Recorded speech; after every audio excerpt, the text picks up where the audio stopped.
നമസ്കാരം. ഇന്ന് ഒരു പ്രത്യേകതയുള്ള ദിവസത്തിലാണ് ഞങ്ങൾ ഇവിടെ കൂടിയിരിക്കുന്നത്. മീഡിയ വണ്ണിൻ്റെ എക്സിക്യൂട്ടീവ് എഡിറ്റർ പദവിയിലുണ്ടായിരുന്ന PT നാസർ, അദ്ദേഹം ഔദ്യോഗികമായ തിരക്കുകൾ ഒഴിവാക്കി വിരമിക്കൽ ജീവിതത്തിലേക്ക് കടക്കുകയാണ്. അപ്പോൾ നാസർക്ക വിരമിക്കുമ്പോൾ മീഡിയ വണ്ണിനെ സംബന്ധിച്ച് അതിൻ്റെ ഒരു കാലഘട്ടത്തിൻ്റെ ഒരു മാറ്റം എന്ന് ഉറപ്പായും പറയാൻ കഴിയുന്ന ഒരു മാറ്റമാണ്. കഴിഞ്ഞ ഒരു ദശാബ്ദക്കാലത്തിലധികമായി മീഡിയ വണ്ണിൻ്റെ ഒപ്പം സഞ്ചരിച്ചിരുന്ന, മീഡിയ വണ്ണിൻ്റെ എല്ലാ വളർച്ചയിലും അതിൻ്റെ ദൃക്സാക്ഷിയായിരുന്ന, അതിൽ പങ്കാളിയായിരുന്ന, അതിൽ കോൺട്രിബ്യൂട്ട് ചെയ്ത ഒരാളാണ് ഇറങ്ങിപ്പോകുന്നത്. മീഡിയ വണ്ണിൻ്റെ മാത്രമല്ല, കേരളത്തിലെ മാധ്യമ പ്രവർത്തന മേഖലയുടെ സമീപകാലത്തെ വളർച്ചയ്ക്ക് മുഴുവൻ സാക്ഷിയായിരുന്ന, അതിൽ പങ്കാളിയായിരുന്ന ഒരാളെന്ന സവിശേഷതയുടെ അദ്ദേഹത്തിനുണ്ട്. അച്ചടി മാധ്യമത്തിലും ദൃശ്യമാധ്യമത്തിലും ഒപ്പം തന്നെ വാരികകളിലുമൊക്കെയും പണിയെടുത്തുകൊണ്ടാണ് അദ്ദേഹം മാധ്യമപ്രവർത്തന ജീവിതത്തിലൂടെ കടന്നു വന്നിട്ടുള്ളത്. അപ്പോൾ PT നാസർ എന്ന് പറയുന്ന ജേർണലിസ്റ്റ് അദ്ദേഹത്തിൻ്റെ സ്ഥാപന ജീവിതത്തിന്, അങ്ങനെ പറയാൻ കഴിയുമതിന്, ഒരു തിരശ്ശീലയിടുമ്പോൾ, ഒരു ബ്രേക്ക് എടുക്കുമ്പോൾ എന്തൊക്കെ കാര്യങ്ങൾ നമുക്ക് അവിടെ ഓർക്കാനുണ്ട്, എന്തൊക്കെ കാര്യങ്ങൾ നമ്മുടെ മനസ്സിലേക്ക് വീണ്ടും വരുന്നുണ്ട്, എന്തൊക്കെ സംഭാവനകളിൽ അദ്ദേഹത്തിന് പങ്കാളിയാവാൻ കഴിഞ്ഞിട്ടുണ്ട്, ഈ കാര്യം സംസാരിക്കാം എന്നോർക്കാണ് ഈ സമയത്ത് എൻ്റെ കൂടെ അജിംസുണ്ട്, ദാവൂസാഹിബുണ്ട്. നാസർക്ക, ഈ ഒരു നേരത്തെ പറഞ്ഞ പോലെ സ്ഥാപനത്തിൽ ജോലി ചെയ്യുക എന്ന് പറയുന്ന സവിശേഷ പ്രത്യേക ഉത്തരവാദിത്തങ്ങളിൽ ജോലി ചെയ്യുക എന്ന് പറഞ്ഞ സംഗതിക്ക് ഒരു ബ്രേക്ക് ഇടുകയാണ്. അപ്പോൾ ഈ കുറേ കാലം കുറേ ചാനലുകൾ, പത്രങ്ങൾ, ഇതിലൂടെയൊക്കെ സഞ്ചരിച്ച് ഇവിടെ എത്തി മാറ്റങ്ങൾ പലത് കണ്ടു. ഒരു സന്ധിയിലാണ്, ഒരു ഘട്ടത്തിലാണ് ഇറങ്ങിപ്പോകുന്നത്. അപ്പോൾ ഈ ഇത്തരം സ്ഥാപനങ്ങളുടെ, മാധ്യമങ്ങളുടെ പ്രവർത്തനം എവിടെ എത്തി, അതിൻ്റെ ഒരു പോക്ക് എങ്ങോട്ടാണ്, അതിനെക്കുറിച്ചൊക്കെ എന്ത് മനസ്സിൽ ബാക്കിയാക്കിയാണ് ഇറങ്ങുന്നത്? ഏറ്റവും പ്രധാനം നമുക്ക് റിട്ടയർ ചെയ്യാനൊരു സ്ഥലം ഉണ്ടാവുക എന്നുള്ളത് വളരെ പ്രധാനമാണെന്ന് എനിക്ക് ഈ 2-3 ദിവസത്തെ അനുഭവത്തിലാണ് മനസ്സിലായത്. നമുക്ക് അവസാനമുണ്ട് ഈ പറയുന്ന പോലെ ഈ സ്ഥാപന ജീവിതത്തിൻ്റെ അല്ലെങ്കിൽ ഔദ്യോഗികമായിട്ടുള്ള ഔപചാരികമായ പ്രവർത്തനം ഇത് അവസാനിപ്പിക്കാൻ കൃത്യമായിട്ട്, എന്നിട്ട് ഈ അതൊരു വളരെ പ്രധാനം തന്നെയാണെന്ന് എനിക്ക് മനസ്സിലായത്. അല്ലാത്തത് ഇപ്പോൾ ഇന്നലെ എൻ്റെ സുഹൃത്ത് MP ബഷീർ എഴുതിയ പോസ്റ്റുകളൊക്കെ കണ്ടിട്ടുണ്ടാവുമെന്ന് വിചാരിക്കുന്നു, ഫേസ്ബുക്കിൽ എഴുതി. ബഷീർ എഴുതിയിട്ടുണ്ട് ഇങ്ങനെ, മാർഗരറ്റെ എന്നൊരു വിളിയുണ്ട് നാസർക്കാക്ക് എന്ന് പറഞ്ഞിട്ട് ബഷീർ തുടങ്ങുന്നൊരു പോസ്റ്റിലാണ് ബഷീർ പറയുന്നത്. അത് മാർഗരറ്റെ ഞാൻ പോണേണ് എന്ന് പറഞ്ഞത്. അത് പഴയ നമ്മളെ ഡാനി സിനിമയിൽ മമ്മൂട്ടിയുടെ കഥാപാത്രമായ ഡാനി ഭാര്യയോട് അവസാനം യാത്ര പറഞ്ഞ് പോകുന്നതാണ്. അപ്പോൾ അങ്ങനെയായിരുന്നു നാസർക്ക് പോകലെന്ന് പറഞ്ഞിട്ട്. പക്ഷേ ഏത് സ്ഥാപനത്തിനാണെങ്കിലും പോകാൻ തീരുമാനിച്ചിട്ടുണ്ടാവും, തീരുമാനിച്ചു കഴിഞ്ഞാൽ അങ്ങനെയാണ് ചെയ്യല്. ഒരു വിളിക്കും, മാർഗരറ്റെ ഞാൻ പോണേണ് എന്ന് പറഞ്ഞിട്ട് അങ്ങ് പോക്കലാണ്. അപ്പോൾ അങ്ങനെ തന്നെ ആയിരുന്നു. ഏതാണ്ട് ഒരുപാട് സ്ഥാപനങ്ങൾ, ഒരുപാട് സംഗതി എനിക്ക് ഓർമ്മയുണ്ട്. ഇങ്ങനെ റിപ്പോർട്ടറിൽ നിന്നൊക്കെ ഇറങ്ങി പോകുന്നത് അങ്ങനെ തന്നെ ആയിരുന്നു. അപ്പോൾ സംഗതിയൊക്കെ കഴിഞ്ഞിട്ട് ഇപ്പോഴാണ് ഈ 2-3 ദിവസത്തെ യാത്രയപ്പ് ചടങ്ങുകളും, അതുമാത്രമല്ല, അത് ചടങ്ങുകൾ മാത്രമല്ല, ഈ സ്ഥാപനത്തിൻ്റെ പ്രശ്നം എന്ന് വെച്ചാൽ ഇവിടെ എനിക്കറിയാം എല്ലാവരും എന്നെ നാസർക്കാൻ തന്നെയായിരുന്നു വിളിച്ചിരുന്നത്. നമ്മുടെ CEO മാത്രമാണ് PT എന്ന് വിളിച്ചിരുന്നത്. CEO മാത്രം PT എന്ന് വിളിച്ചിരുന്നു. ബാക്കി തോമസ് സാർ അല്ലാതെ എല്ലാവരും നാസർക്കാൻ തന്നെ വിളിച്ചത്. അപ്പോൾ അദ്രഹം സാഹിബും എഡിറ്ററും പിന്നെ ഒന്നും വിളിക്കില്ല, നിങ്ങളെന്ന് പറഞ്ഞിട്ട് അങ്ങ് തുടങ്ങാമെന്നല്ലാതെ ഒന്നും വിളിക്കില്ല. എന്താണെങ്കിലും നിങ്ങളെന്ന് പറയും. പക്ഷേ ബാക്കി മുഴുവൻ ആൾക്കാർ അപ്പോൾ അതൊക്കെ പാടെ ആലോചിക്കുമ്പോഴും ഈ 2-3 ദിവസമായിട്ട് ഇങ്ങനെ ഉള്ള അതൊക്കെ ഇങ്ങനെ കാണുമ്പോഴേ അപ്പോഴാണ് എനിക്ക് മനസ്സിലായത് നമ്മളിങ്ങനെ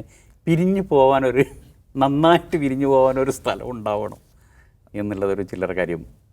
ജീവനുള്ളപ്പം മരിക്കുക എന്ന് പറയുന്നത്. അതെ, മരിക്കുന്നതിന് മുമ്പ് മരിക്കാമെന്ന് റസൂൽ പറഞ്ഞിട്ടുണ്ട്. ഞാൻ ചോദിക്കുന്നത്, ഇപ്പോൾ ഇത്രയും കാലം ഇവിടെ ജോലി ചെയ്തു, അതിന് മുമ്പ് ഉള്ള TV ചാനലിൽ ജോലി ചെയ്തിട്ടുണ്ട്. അപ്പം മാധ്യമ പ്രവർത്തനവും അതിൻ്റെ ശൈലിയും അതിൻ്റെ വാല്യൂസ്, അതിൽ നിന്ന് കോംപ്രമൈസുകൾ, ഈ ഫ്ലെക്സിബിലിറ്റിയുടെ പേരിലെടുക്കുന്ന പലതരത്തിലുള്ള സ്ട്രാറ്റജി, അതിനെക്കുറിച്ചുള്ള വിമർശനങ്ങൾ, അതിനൊരു പ്രത്യേക ദശാസന്ധിയിൽ നിൽക്കവെയാണ് നാസർക്ക് അതിനോടൊരു ബ്രേക്ക് പറയുന്നത്. അപ്പോൾ ഈ കൂടെ വളർന്നു വന്ന ഈ മേഖല ഇപ്പം എവിടെ നിൽക്കുന്നതാണ് തോന്നുന്നത്? അത് ഒറ്റ വാക്കിൽ പറയുകയാണെങ്കിൽ, ഞാനൊക്കെ പത്രപ്രവർത്തനം തുടങ്ങിയ കാലത്ത് ഉള്ളൊരു തുടങ്ങിയ കാലം എന്ന് പറഞ്ഞാൽ ഒരു 87-ലൊക്കെയാണ്, 90-ഓട് കൂടിയിട്ടാണ് കേരള ശബ്ദത്തിൽ വരുന്നത്. പിന്നെയാണ് അത് 87 മുതൽ 90 വരെ 3 വർഷക്കാലം കൽപ്പറ്റയുള്ള ഒരു സായാഹ്ന വയനാട് എന്ന് പറഞ്ഞൊരു സായാഹ്ന പത്രത്തിലാണ്. അതിലേക്കുള്ള വരവ് ഭയങ്കര രസകരമായിരുന്നു. അപ്പം അങ്ങനെ അത് കഴിഞ്ഞിട്ട് ഈ 90 മുതൽ 95 വരെയാണ് കേരള ശബ്ദത്തിൻ്റെ മലബാർ ലേഖനായിട്ടുണ്ടായിരുന്നത്. അത് 88-89 തന്നെ എഴുതി തുടങ്ങി. 90 മുതലാണ് കേരള ശബ്ദം എല്ലാ പെട്ടിക്കടകളും തൂങ്ങിയാടുന്ന ഒരു കാലമായിരുന്നു. അതിൻ്റെ കാരണം എന്താ വെച്ചാൽ, അന്ന് ഈ പൊളിറ്റിക്കൽ ഒരു ചർച്ച, ഇങ്ങനത്തെ ഇപ്പോഴത്തെ ടെലിവിഷനിൽ വരുന്ന പോലത്തെ വൈകുന്നേരത്തെ ഒരു ചർച്ചയില്ലല്ലോ, ടെലിവിഷനുമില്ല. അപ്പോൾ ഈ രാഷ്ട്രീയ പ്രവർത്തകർക്ക് പ്രത്യേകിച്ച് പ്രാസംഗികർക്കൊക്കെ അവർക്ക് എന്തെങ്കിലും ഒരു പോയിന്റ് കിട്ടണമെങ്കിൽ ഒരു സാധനം ഇതിലാണ്, അവർ റെഫറൻസ് ആണിത്. രാഷ്ട്രീയ രാഷ്ട്രീയ വാരിക തന്നെ, കേരള ശബ്ദം രാഷ്ട്രീയ വാരിക തന്നെ, സ്വതന്ത്ര രാഷ്ട്രീയ വാരിക. പിന്നെ അഭിമുഖങ്ങളുണ്ടാവും, അഭിമുഖങ്ങളും അതുപോലെ തന്നെ രാഷ്ട്രീയ അവലോകനങ്ങളും, പിന്നെ അതുപോലെ തന്നെ അതിൻ്റെ എഡിറ്റോറിയലൊക്കെ എഴുതുന്ന എൻ രാമേന്ദ്രൻ സാറിനെ പോലത്തെ ആൾക്കാരുടെ ലേഖനങ്ങളും, ഇത്തരം സാധനങ്ങളൊക്കെ നോക്കിയിട്ടാണ് ഇവരിങ്ങനെ, പ്രസംഗമാണല്ലോ അന്ന് വൈകുന്നേരം രാഷ്ട്രീയക്കാരുടെ ഒരു പ്രധാനപ്പെട്ടത്.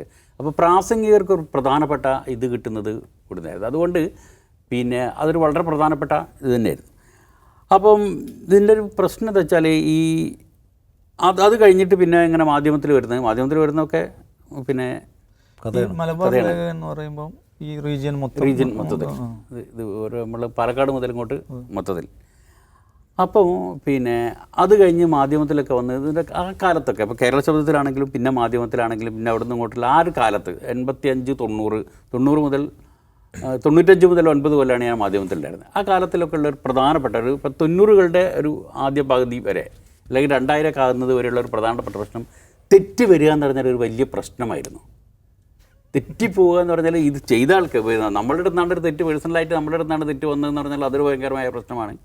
എനിക്ക് ഓർമ്മയുണ്ട്, മാധ്യമത്തിൽ ഞാൻ ഉണ്ടാകുമ്പോൾ ഒരു ദിവസം അറസ്റ്റും പിന്നെ കസ്റ്റഡിയും തെറ്റിപ്പോയി. ഇപ്പം മാനന്തവാടിയിൽ ഒരു പിന്നെ ഇതിൽ കേസിൽ ഒരു ചങ്ങാതിനൊരു കൊലപാതക കേസിൽ, മാനന്തവാടി അടുത്ത് തോണിച്ചാൽ എന്ന് പറഞ്ഞ സ്ഥലത്തുള്ള ഒരു കൊലപാതക കേസിൽ ഒരു കക്ഷിയെ കസ്റ്റഡിയിലെടുത്താണ് പോലീസ്.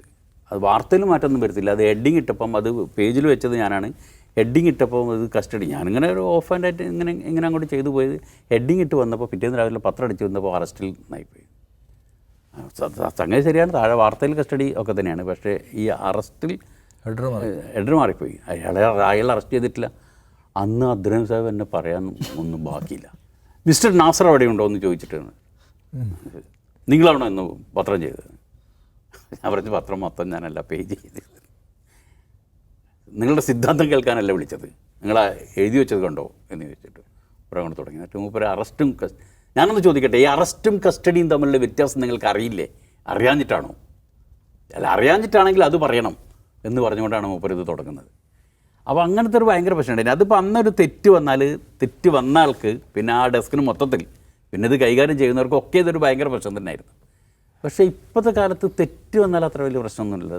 തെറ്റും അതിനിപ്പോൾ എന്താ തെറ്റൂലേ എന്നുള്ള മട്ടില്ല, അതിനിപ്പോൾ എന്താ തെറ്റ് വരില്ല സാധാരണ അല്ലേ എന്നുള്ള തെറ്റിങ്ങനെ പിന്നെ സാധാരണ ആയിക്കഴിഞ്ഞു എന്ന് തോന്നുന്നുണ്ട്. അത് പത്രക്കാരുടെ മാത്രം ഒരു പ്രശ്നമല്ല കേട്ടോ. അത് വെച്ചാൽ നമ്മൾ ഈ മാപ്ര എന്ന് പറയുന്ന പേരൊക്കെ വന്നു കിട്ടിയതിന് ശേഷമല്ലേ, പത്രപ്രവർത്തകരുടെ മാത്രം ഒരു പ്രശ്നമാണ് എനിക്ക് തോന്നുന്നില്ല. അത് ഈ നമ്മളുടെ മലയാള പത്രപ്രവർത്തനം എന്ന് പറഞ്ഞൊരു സംഗതി ഉണ്ടല്ലോ. മലയാള പത്രപ്രവർത്തനം എന്ന് പറഞ്ഞ സാധനത്തിൽ സംഗതി ശരിയാണ്, മലയാളികളായ ഭയങ്കര ഇങ്ങനെ ഫിഗറിംഗ് ടവേഴ്സ് എന്നൊക്കെ പറയാവുന്ന പത്രപ്രവർത്തകർ മലയാളത്തിൽ ഉണ്ടായിട്ടുണ്ട്. ഇപ്പോൾ TJS ജോർജ്, ഇപ്പോൾ BRP ഭാസ്കർ, എടത്തട്ട നാരായൺ, അങ്ങനെ ശിവറാം, പിന്നെ കുട്ടി, കാർട്ടൂണിസ്റ്റ് കുട്ടി, ശങ്കർ, അങ്ങനെ എടുത്തു പറഞ്ഞാൽ ഒരു 10-15 അതിഗംഭീരന്മാരായ ഈ ടവറിങ് ഫിഗേഴ്സ് എന്നൊക്കെ പറയാവുന്ന തരത്തിലുള്ള ലോകത്തിൽ എവിടെ ചെന്നാലും അറിയാവുന്നത്. അപ്പോൾ TJS ജോർജ് എന്നൊക്കെ പറഞ്ഞാൽ TJS ജോർജൊക്കെ പോയി സ്ഥാപിച്ച ഫാർ ഈസ്റ്റേൺ എക്കണോമിക് റിവ്യൂ എന്ന് പറഞ്ഞ സാധനമാണ് ഇപ്പം പിന്നെ ന്യൂസ് വീക്ക് എന്ന് പറഞ്ഞിട്ട് ഒക്കെ ഇറങ്ങുന്നത്. ആ ടൈപ്പ് പത്രപ്രവർത്തകരുണ്ട്. പക്ഷേ ഇവരാരും മലയാളത്തിൽ ഒരു എഡിറ്റോറിയൽ പോലും എഴുതി കാണിച്ചു തന്നിട്ടില്ല എന്ന് ആലോചിക്കണം. ഇവരാരും മലയാളത്തിൽ ഒരു പണിയും എടുത്തിട്ടില്ല. ഇപ്പോൾ TJS ജോർജ് മാത്രമാണ് ഇതൊക്കെ കഴിഞ്ഞ് ഇന്ത്യൻ എക്സ്പ്രസിൻ്റെ എഡിറ്റോറിയൽ കൺസൾട്ടൻ്റേക്കും ഇപ്പോഴും മലയാളം വാരികയിൽ എന്തെങ്കിലും ഒരു കോളം പോലെ എഴുതുന്നത്. പിന്നെ BRP ഭാസ്കർ ആണെങ്കിൽ ഇത് കഴിഞ്ഞ് വന്നതിന് ശേഷം എഡിറ്റഡ് എന്ന് പറഞ്ഞിട്ടുള്ള ഏഷ്യാനെറ്റിലെ പരമ്പര, ഇവർ രണ്ടുപേരും ഇത്രയെങ്കിലും ചെയ്തു.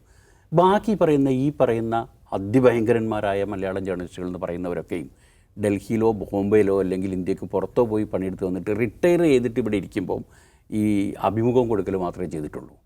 ഇവിടെ പത്രപ്രവർത്തനം എന്ന് പറഞ്ഞ സാധനം അത് പിന്നെ ഒരു വല്ലാത്തൊരു ഘട്ടത്തിലേക്ക് അതിനെ കൊണ്ടുപോകുന്നതും അതിൻ്റെ ഒരു തുടക്കം എന്ന് പറഞ്ഞാൽ ശരിക്കും ഈ മതപ്രചാരകർ തന്നെയായിരുന്നു ആദ്യം മുതൽ തന്നെ. അത് കഴിഞ്ഞിട്ട് പിന്നെ ഒരു സ്വാതന്ത്ര്യ സമരത്തിൻ്റെ ഒരു ഘട്ടത്തിലൊക്കെ എത്തുമ്പോൾ രാഷ്ട്രീയ പ്രവർത്തകർ തന്നെ, നമുക്ക് ഒരു ഘട്ടത്തിൽ കേരളത്തിൽ അറിയപ്പെടുന്ന രാഷ്ട്രീയ നേതാക്കൾ തന്നെയായിരുന്നു അവരുടെയൊക്കെ പത്രങ്ങൾ. ഇപ്പം KP കേശവനാണെങ്കിലും മുഹമ്മദ് അബ്ദുറഹ്മാൻ സാഹിബ് ആണെങ്കിലും CH ആണെങ്കിലും ഇപ്പം EMS മുതൽ ഉണ്ണിരാജ മുതൽ ഇങ്ങോട്ടുള്ള കമ്മ്യൂണിസ്റ്റ് പാർട്ടികളുടെ മുഴുവൻ നേതാക്കളാണെങ്കിലും അവർ തന്നെയായിരുന്നു. ഇപ്പം നമ്മുടെ തോമസ് ഏട്ടനൊക്കെ ഉള്ള ആ ബാച്ചാണ്. തോമസ് ഏട്ടനും പിന്നെ അതുപോലെ തന്നെ വെങ്കിടേഷ് രാമകൃഷ്ണനൊക്കെ ഉള്ള ആ ബാച്ചാണ് ദേശാഭിമാനിയുടെ ആദ്യത്തെ പ്രൊഫഷണലായി ആളുകളെ തിരഞ്ഞെടുത്ത് ടെക്സ്റ്റ് എഴുതിച്ച് ഇൻ്റർവ്യൂ നടത്തി എടുത്ത് പരിശീലനം നൽകി എടുത്തിട്ടുള്ള ആദ്യത്തെ ബാച്ച് അവരുടെ ബാച്ചാണ് ദേശാഭിമാനിൽ. അതിൻ്റെ മുൻപ് മുഴുവൻ പാർട്ടി പ്രവർത്തകരും പാർട്ടി പ്രവർത്തകരിൽ എഴുതുന്നവർ പ്രാദേശികമായിട്ട് ഇങ്ങനെ വെച്ച് അതിൽ എഴുതാൻ പറ്റുന്നവരെ മുഴുവൻ പാർട്ടിക്ക് എടുക്കാം. എന്നിട്ട് ഇവരുടെ ബാച്ച് വന്ന ശേഷമുള്ള ഭയങ്കര രസകരമായൊരു കഥ പോലും ഉണ്ട്. ഇവരുടെ ബാച്ച് വന്ന് ഇവരുടെ ബാച്ചിൽ വെച്ചിട്ട് ഇവരുടെ ബാച്ചാണ് ആദ്യമായിട്ട് ഈ ഇങ്ങനെ പത്രത്തിനെ മറ്റ് പത്രങ്ങളെപ്പോലെ പ്രൊഫഷണലായിട്ട് കൊണ്ടുവരാൻ തീരുമാനിച്ചു. എന്നിട്ട് അതിൽ എഡിറ്റോറിയൽ പേജ് അതിന് സ്പോർട്സ് പേജ് തുടങ്ങുന്നത്. സ്പോർട്സിനൊരു പേജ് വേണം എന്ന് വാശി പിടിച്ച് വെങ്കിടിയും തോമസ് ചേട്ടനൊക്കെ ഉണ്ടല്ലോ, പേജ് വേണമെന്ന് വാശി പിടിച്ച് ഇത് തുടങ്ങി. എന്നിട്ട് ഒരു പേജ് മുഴുവൻ സ്പോർട്സ് കൊടുക്കാൻ തുടങ്ങിയ കാലത്ത് EMSൻ്റെ സാന്നിധ്യത്തിൽ ചേർന്ന ഈ പത്രത്തിനെ വിലയിരുത്താൻ വേണ്ടി EMSൻ്റെ സാന്നിധ്യത്തിൽ ചേർന്നൊരു യോഗത്തിൽ വെച്ചിട്ട് അന്നത്തെ ഐ വാസുദേവൻ എന്ന് പറഞ്ഞ ഐ വാസുദേവൻ പിന്നെ ഈ സ്പോർട്സിന് കൊടുക്കുന്ന അമിതമായ പ്രാധാന്യത്തെക്കുറിച്ചിട്ട് ഇത് പറഞ്ഞു. അപ്പോൾ EMSന് ഇതിൻ്റെ സംഗതി മനസ്സിലായി. മൂപ്പര് പറഞ്ഞ അമിതമായ പ്രാധാന്യം ഒന്നിനും കൊടുക്കുന്നത് ആരും സമ്മതിക്കില്ല, ഒന്നിനും അമിതമായ പ്രാധാന്യം കൊടുക്കുന്നത് ആരും സമ്മതിക്കില്ല. പക്ഷേ ഇവിടെ സ്പോർട്സിന് കൊടുക്കുന്ന പ്രാധാന്യം എത്രയെന്നുള്ളതാണല്ലോ, അത് നമുക്ക് പിന്നീട് സംസാരിക്കാം എന്ന് പറഞ്ഞിട്ട് ഒഴിവാക്കി. ആ തരത്തിൽ വന്നത്. അപ്പോൾ അതിന് മുൻപുള്ളൊരു കാലഘട്ടം എന്ന് പറഞ്ഞാൽ കേരളത്തിലെ പിന്നെ ഈ നമ്മൾ പറയുന്ന പോലെ EMS നമ്പൂതിരിപ്പാട്, ഈ ഉണ്ണിരാജ, മുഹമ്മദ് അബ്ദുറഹ്മാൻ സാഹിബ്, ഇങ്ങനെ CH മുഹമ്മദ് പോയൊക്കെ പറഞ്ഞിട്ട് പത്രക്കാർ തന്നെയായിരുന്നു, ഈ ജേർണലിസ്റ്റുകൾ തന്നെയായിരുന്നു പത്രക്കാർ തന്നെയായിരുന്നു, ജേർണലിസ്റ്റുകൾ തന്നെയായിരുന്നു രാഷ്ട്രീയക്കാർ തന്നെയായിരുന്നു. വലിയ പൊളിറ്റിക്കൽ ലീഡേഴ്സാണ് പ്രധാനപ്പെട്ട പത്രം. അതിൻ്റെ ഗുണം എന്താ വെച്ചാൽ ഈ പത്രപ്രവർത്തനം എന്ന് പറഞ്ഞാൽ ഇവിടെ മനോരമ. പക്ഷെ മനോരമയിൽ വേറൊരു കാര്യമുണ്ട്. മനോരമയിൽ വളരെ നന്നായിട്ട് രാഷ്ട്രീയം അറിയുന്നവരും ഇപ്പോൾ അവർക്ക് എതിരായിട്ടുള്ള രാഷ്ട്രീയമാണെങ്കിൽ പോലും നന്നായിട്ട് രാഷ്ട്രീയം അറിയുന്നവരെ തന്നെയായിരുന്നു ഇവർ എഡിറ്റോറിയൽ എഴുതാൻ പോലും ആയിട്ടെടുത്തിരുന്നത്. ഇപ്പോൾ KR ചുമ്മാറൊക്കെ ഉണ്ടല്ലോ, നമ്മളെ പഴയ ചുമ്മാറിനെ ഇൻ്റർവ്യൂ നടത്തുന്ന കഥ ഇതിൽ പറഞ്ഞിട്ടുണ്ട്. ചുമ്മാറിനോട് ഇൻ്റർവ്യൂവിൽ KM മാത്യു തന്നെ ഇതിന് മുൻപ് മനോരമയിൽ വന്നിട്ടുണ്ടോ എന്ന് നോക്കുമ്പോൾ വന്നിട്ടുണ്ട്. ഞങ്ങൾ പിന്നെ ഈ KSPക്കാർ എന്ന് പറഞ്ഞാൽ കേരള സോഷ്യലിസ്റ്റ് പാർട്ടിക്കാർ പണ്ട് മനോരമ കത്തിക്കാൻ വേണ്ടി വന്നപ്പോൾ ഞാനുണ്ടായിരുന്നു. എന്നിട്ട് മൂപ്പർ എഡിറ്റോറിയൽ ചുമതല ഏർപ്പെടുത്തി. അതുപോലെ തന്നെ അതിലുണ്ടായിരുന്ന മറ്റേ TKG നായർ, ഇവരൊക്കെയും പഴയ ഇടതുപക്ഷ പ്രവർത്തകരും രാഷ്ട്രീയക്കാരും തന്നെയായിരുന്നു. എന്ന് വെച്ചാൽ രാഷ്ട്രീയ ചരിത്രം മാത്രമല്ല, ഒരു രാഷ്ട്രീയമുണ്ടല്ലോ, രാഷ്ട്രീയ ബോധം എന്ന് പറഞ്ഞൊരു സാധനം, രാഷ്ട്രീയം പ്ലസ് പാണ്ഡിത്യം, ഇത് രണ്ടും ചേർന്നതായിരുന്നു ഒരു കാലത്ത് മലയാളത്തിലെ ഈ പത്രപ്രവർത്തനം നടന്നവരെ. രാഷ്ട്രീയം പ്ലസ് പാണ്ഡിത്യം, നന്നായിട്ട് അറിവുണ്ടായിരിക്കണം എന്നുള്ളൊരു സംഗതി ഉണ്ട്. അന്നത്തെ ഒരു ചൊല്ലനുണ്ടായിരുന്നത് എല്ലാ വിഷയത്തിനെക്കുറിച്ചും കുറച്ചെങ്കിലും, ഏത് വിഷയത്തിനെ കുറിച്ചാണെങ്കിലും പത്രക്കാരാണെങ്കിൽ ഏത് വിഷയത്തിനെ കുറിച്ചിട്ടാണെങ്കിലും കുറച്ചെങ്കിലും അറിവുണ്ടായിരിക്കുക എന്നുള്ളൊരു ചൊല്ലുണ്ടായിരുന്നു അന്ന് ഏത് സ്ഥാനം. അപ്പോൾ അതിന് വേണ്ടിയിട്ട് ഇങ്ങനെ ഈ പിന്നെ ഇങ്ങനെ ഒരു പുതിയ പുസ്തകം ഇറങ്ങിയാൽ ഒരു പുതിയ ഇത് വന്നാലൊക്കെ ഇങ്ങനെ ഈ പത്രക്കാരുടെ കൂട്ടത്തിൽ നല്ല അറിയാം, ഇവരിത് കംപ്ലീറ്റ് വായിച്ചിട്ടുണ്ട്. നമ്മളിപ്പോൾ സിനിമയെ പറ്റി സംസാരിക്കുമ്പോൾ തന്നെ ആയിരുന്നു ഒരു 90കളിലും 2000-ലും പുതിയ പുസ്തകം വന്നാൽ ഈ ഉംബർട്ടോ എക്കോ എന്നൊക്കെയുള്ള പേരൊക്കെ ഞാൻ ആദ്യമായിട്ട് കേൾക്കുന്നത് OK ജോണിൻ്റെ പിന്നെ ജയചന്ദ്രൻ്റെ ഒക്കെ കൂടെ നടക്കുമ്പോഴാണ്. ഇവർ അങ്ങനെ ഉംബർട്ടോ എക്കോനൊക്കെ ഒരു പുസ്തകം വന്നിട്ടുണ്ടെങ്കിൽ ഒരാഴ്ചക്കുള്ളിൽ ഇവർ പിന്നെ വായിച്ചു കഴിഞ്ഞിട്ടുണ്ടാവും. പിന്നെ ഇവരുടെ ആദ്യം കാണുമ്പോഴുള്ള ചർച്ചയിൽ ഇത്തരം സാധനങ്ങളായിരിക്കും. അങ്ങനത്തെ ഒരു സംഗതി ഉണ്ടല്ലോ, ഒരു വിവരം വേണമെന്നും രാഷ്ട്രീയബോധം ഉണ്ടായിരിക്കണം എന്നൊക്കെ ഉണ്ടായിരുന്നു. ഇതിൽ നിന്ന് ഓരോന്നോരോന്നും ഇങ്ങനെ കട്ട് ചെയ്ത് പോകുമായിരുന്നു. രാഷ്ട്രീയം എന്ന് പറഞ്ഞൊരു സാധനം ആദ്യം പോയി, പിന്നെ ഈ വിവരം എന്ന് പറഞ്ഞൊരു സാധനം പോയി. പിന്നെ നമ്മളുടെ ഒരുപാട് പിന്നെ ഈ ഇൻസ്റ്റിറ്റ്യൂട്ടുകൾ, പത്രപ്രവർത്തന ഇൻസ്റ്റിറ്റ്യൂട്ടുകൾ എന്ന് പറഞ്ഞാൽ ഇപ്പോൾ പ്രസ് ക്ലബ്ബുകൾ നടത്തുന്നതോ യൂണിവേഴ്സിറ്റികൾ നടത്തുന്നതോ മാത്രമല്ലാണ്ട് തന്നെ അങ്ങനെ പല സ്ഥലത്തും പലതരത്തിലും വരുന്ന ഇൻസ്റ്റിറ്റ്യൂട്ടുകൾ, ഇതിനൊന്നൊരു കൃത്യമായിട്ടുള്ളൊരു പിന്നെ സിലബസോ ഒരു ഇതും ഒന്നുമില്ലല്ലോ. തന്നെയല്ല നമ്മളെ മലയാള പത്രപ്രവർത്തന പഠനം അല്ലെങ്കിൽ പത്രപ്രവർത്തന പരിശീലനം എന്നൊക്കെ ഉള്ളിടത്തുള്ള ഭയങ്കര രസകരമായ ചില സംഭവങ്ങളുണ്ട്. ഒന്ന്, ഈ ജേർണലിസത്തിൽ മാസ്റ്റർ ഡിഗ്രി എടുത്തിട്ടുള്ള ആൾക്കാർ, MA ജേർണലിസം എന്ന് പറയാവുന്ന തരത്തിൽ മാസ്റ്റർ ഡിഗ്രി എടുത്തിരുന്ന ആൾക്കാർ, ഇവരിത് MA എടുക്കുന്നത് പണിയെടുക്കാനല്ല, ഇത് പഠിപ്പിക്കാൻ മാഷാവാൻ വേണ്ടിയിട്ടാണ്. ഈ പണി എടുക്കാതെ തന്നെ ഇവർ ഈ പണി എങ്ങനെയാണ് ഇത് പഠിപ്പിക്കുന്നത്, അത് നോളജ് വേണ്ട, ഇത് തിയറി മാത്രം പഠിച്ചു വന്നിട്ട് തിയറി തന്നെ പഠിപ്പിച്ചാൽ മതി എന്നുള്ള. അപ്പോൾ പിന്നെ ഈ പഠിക്കുന്ന ആൾക്കാർ ഇതിൻ്റെ തിയറി മാത്രം തന്നെ പഠിച്ചിട്ടാണ് വരിക.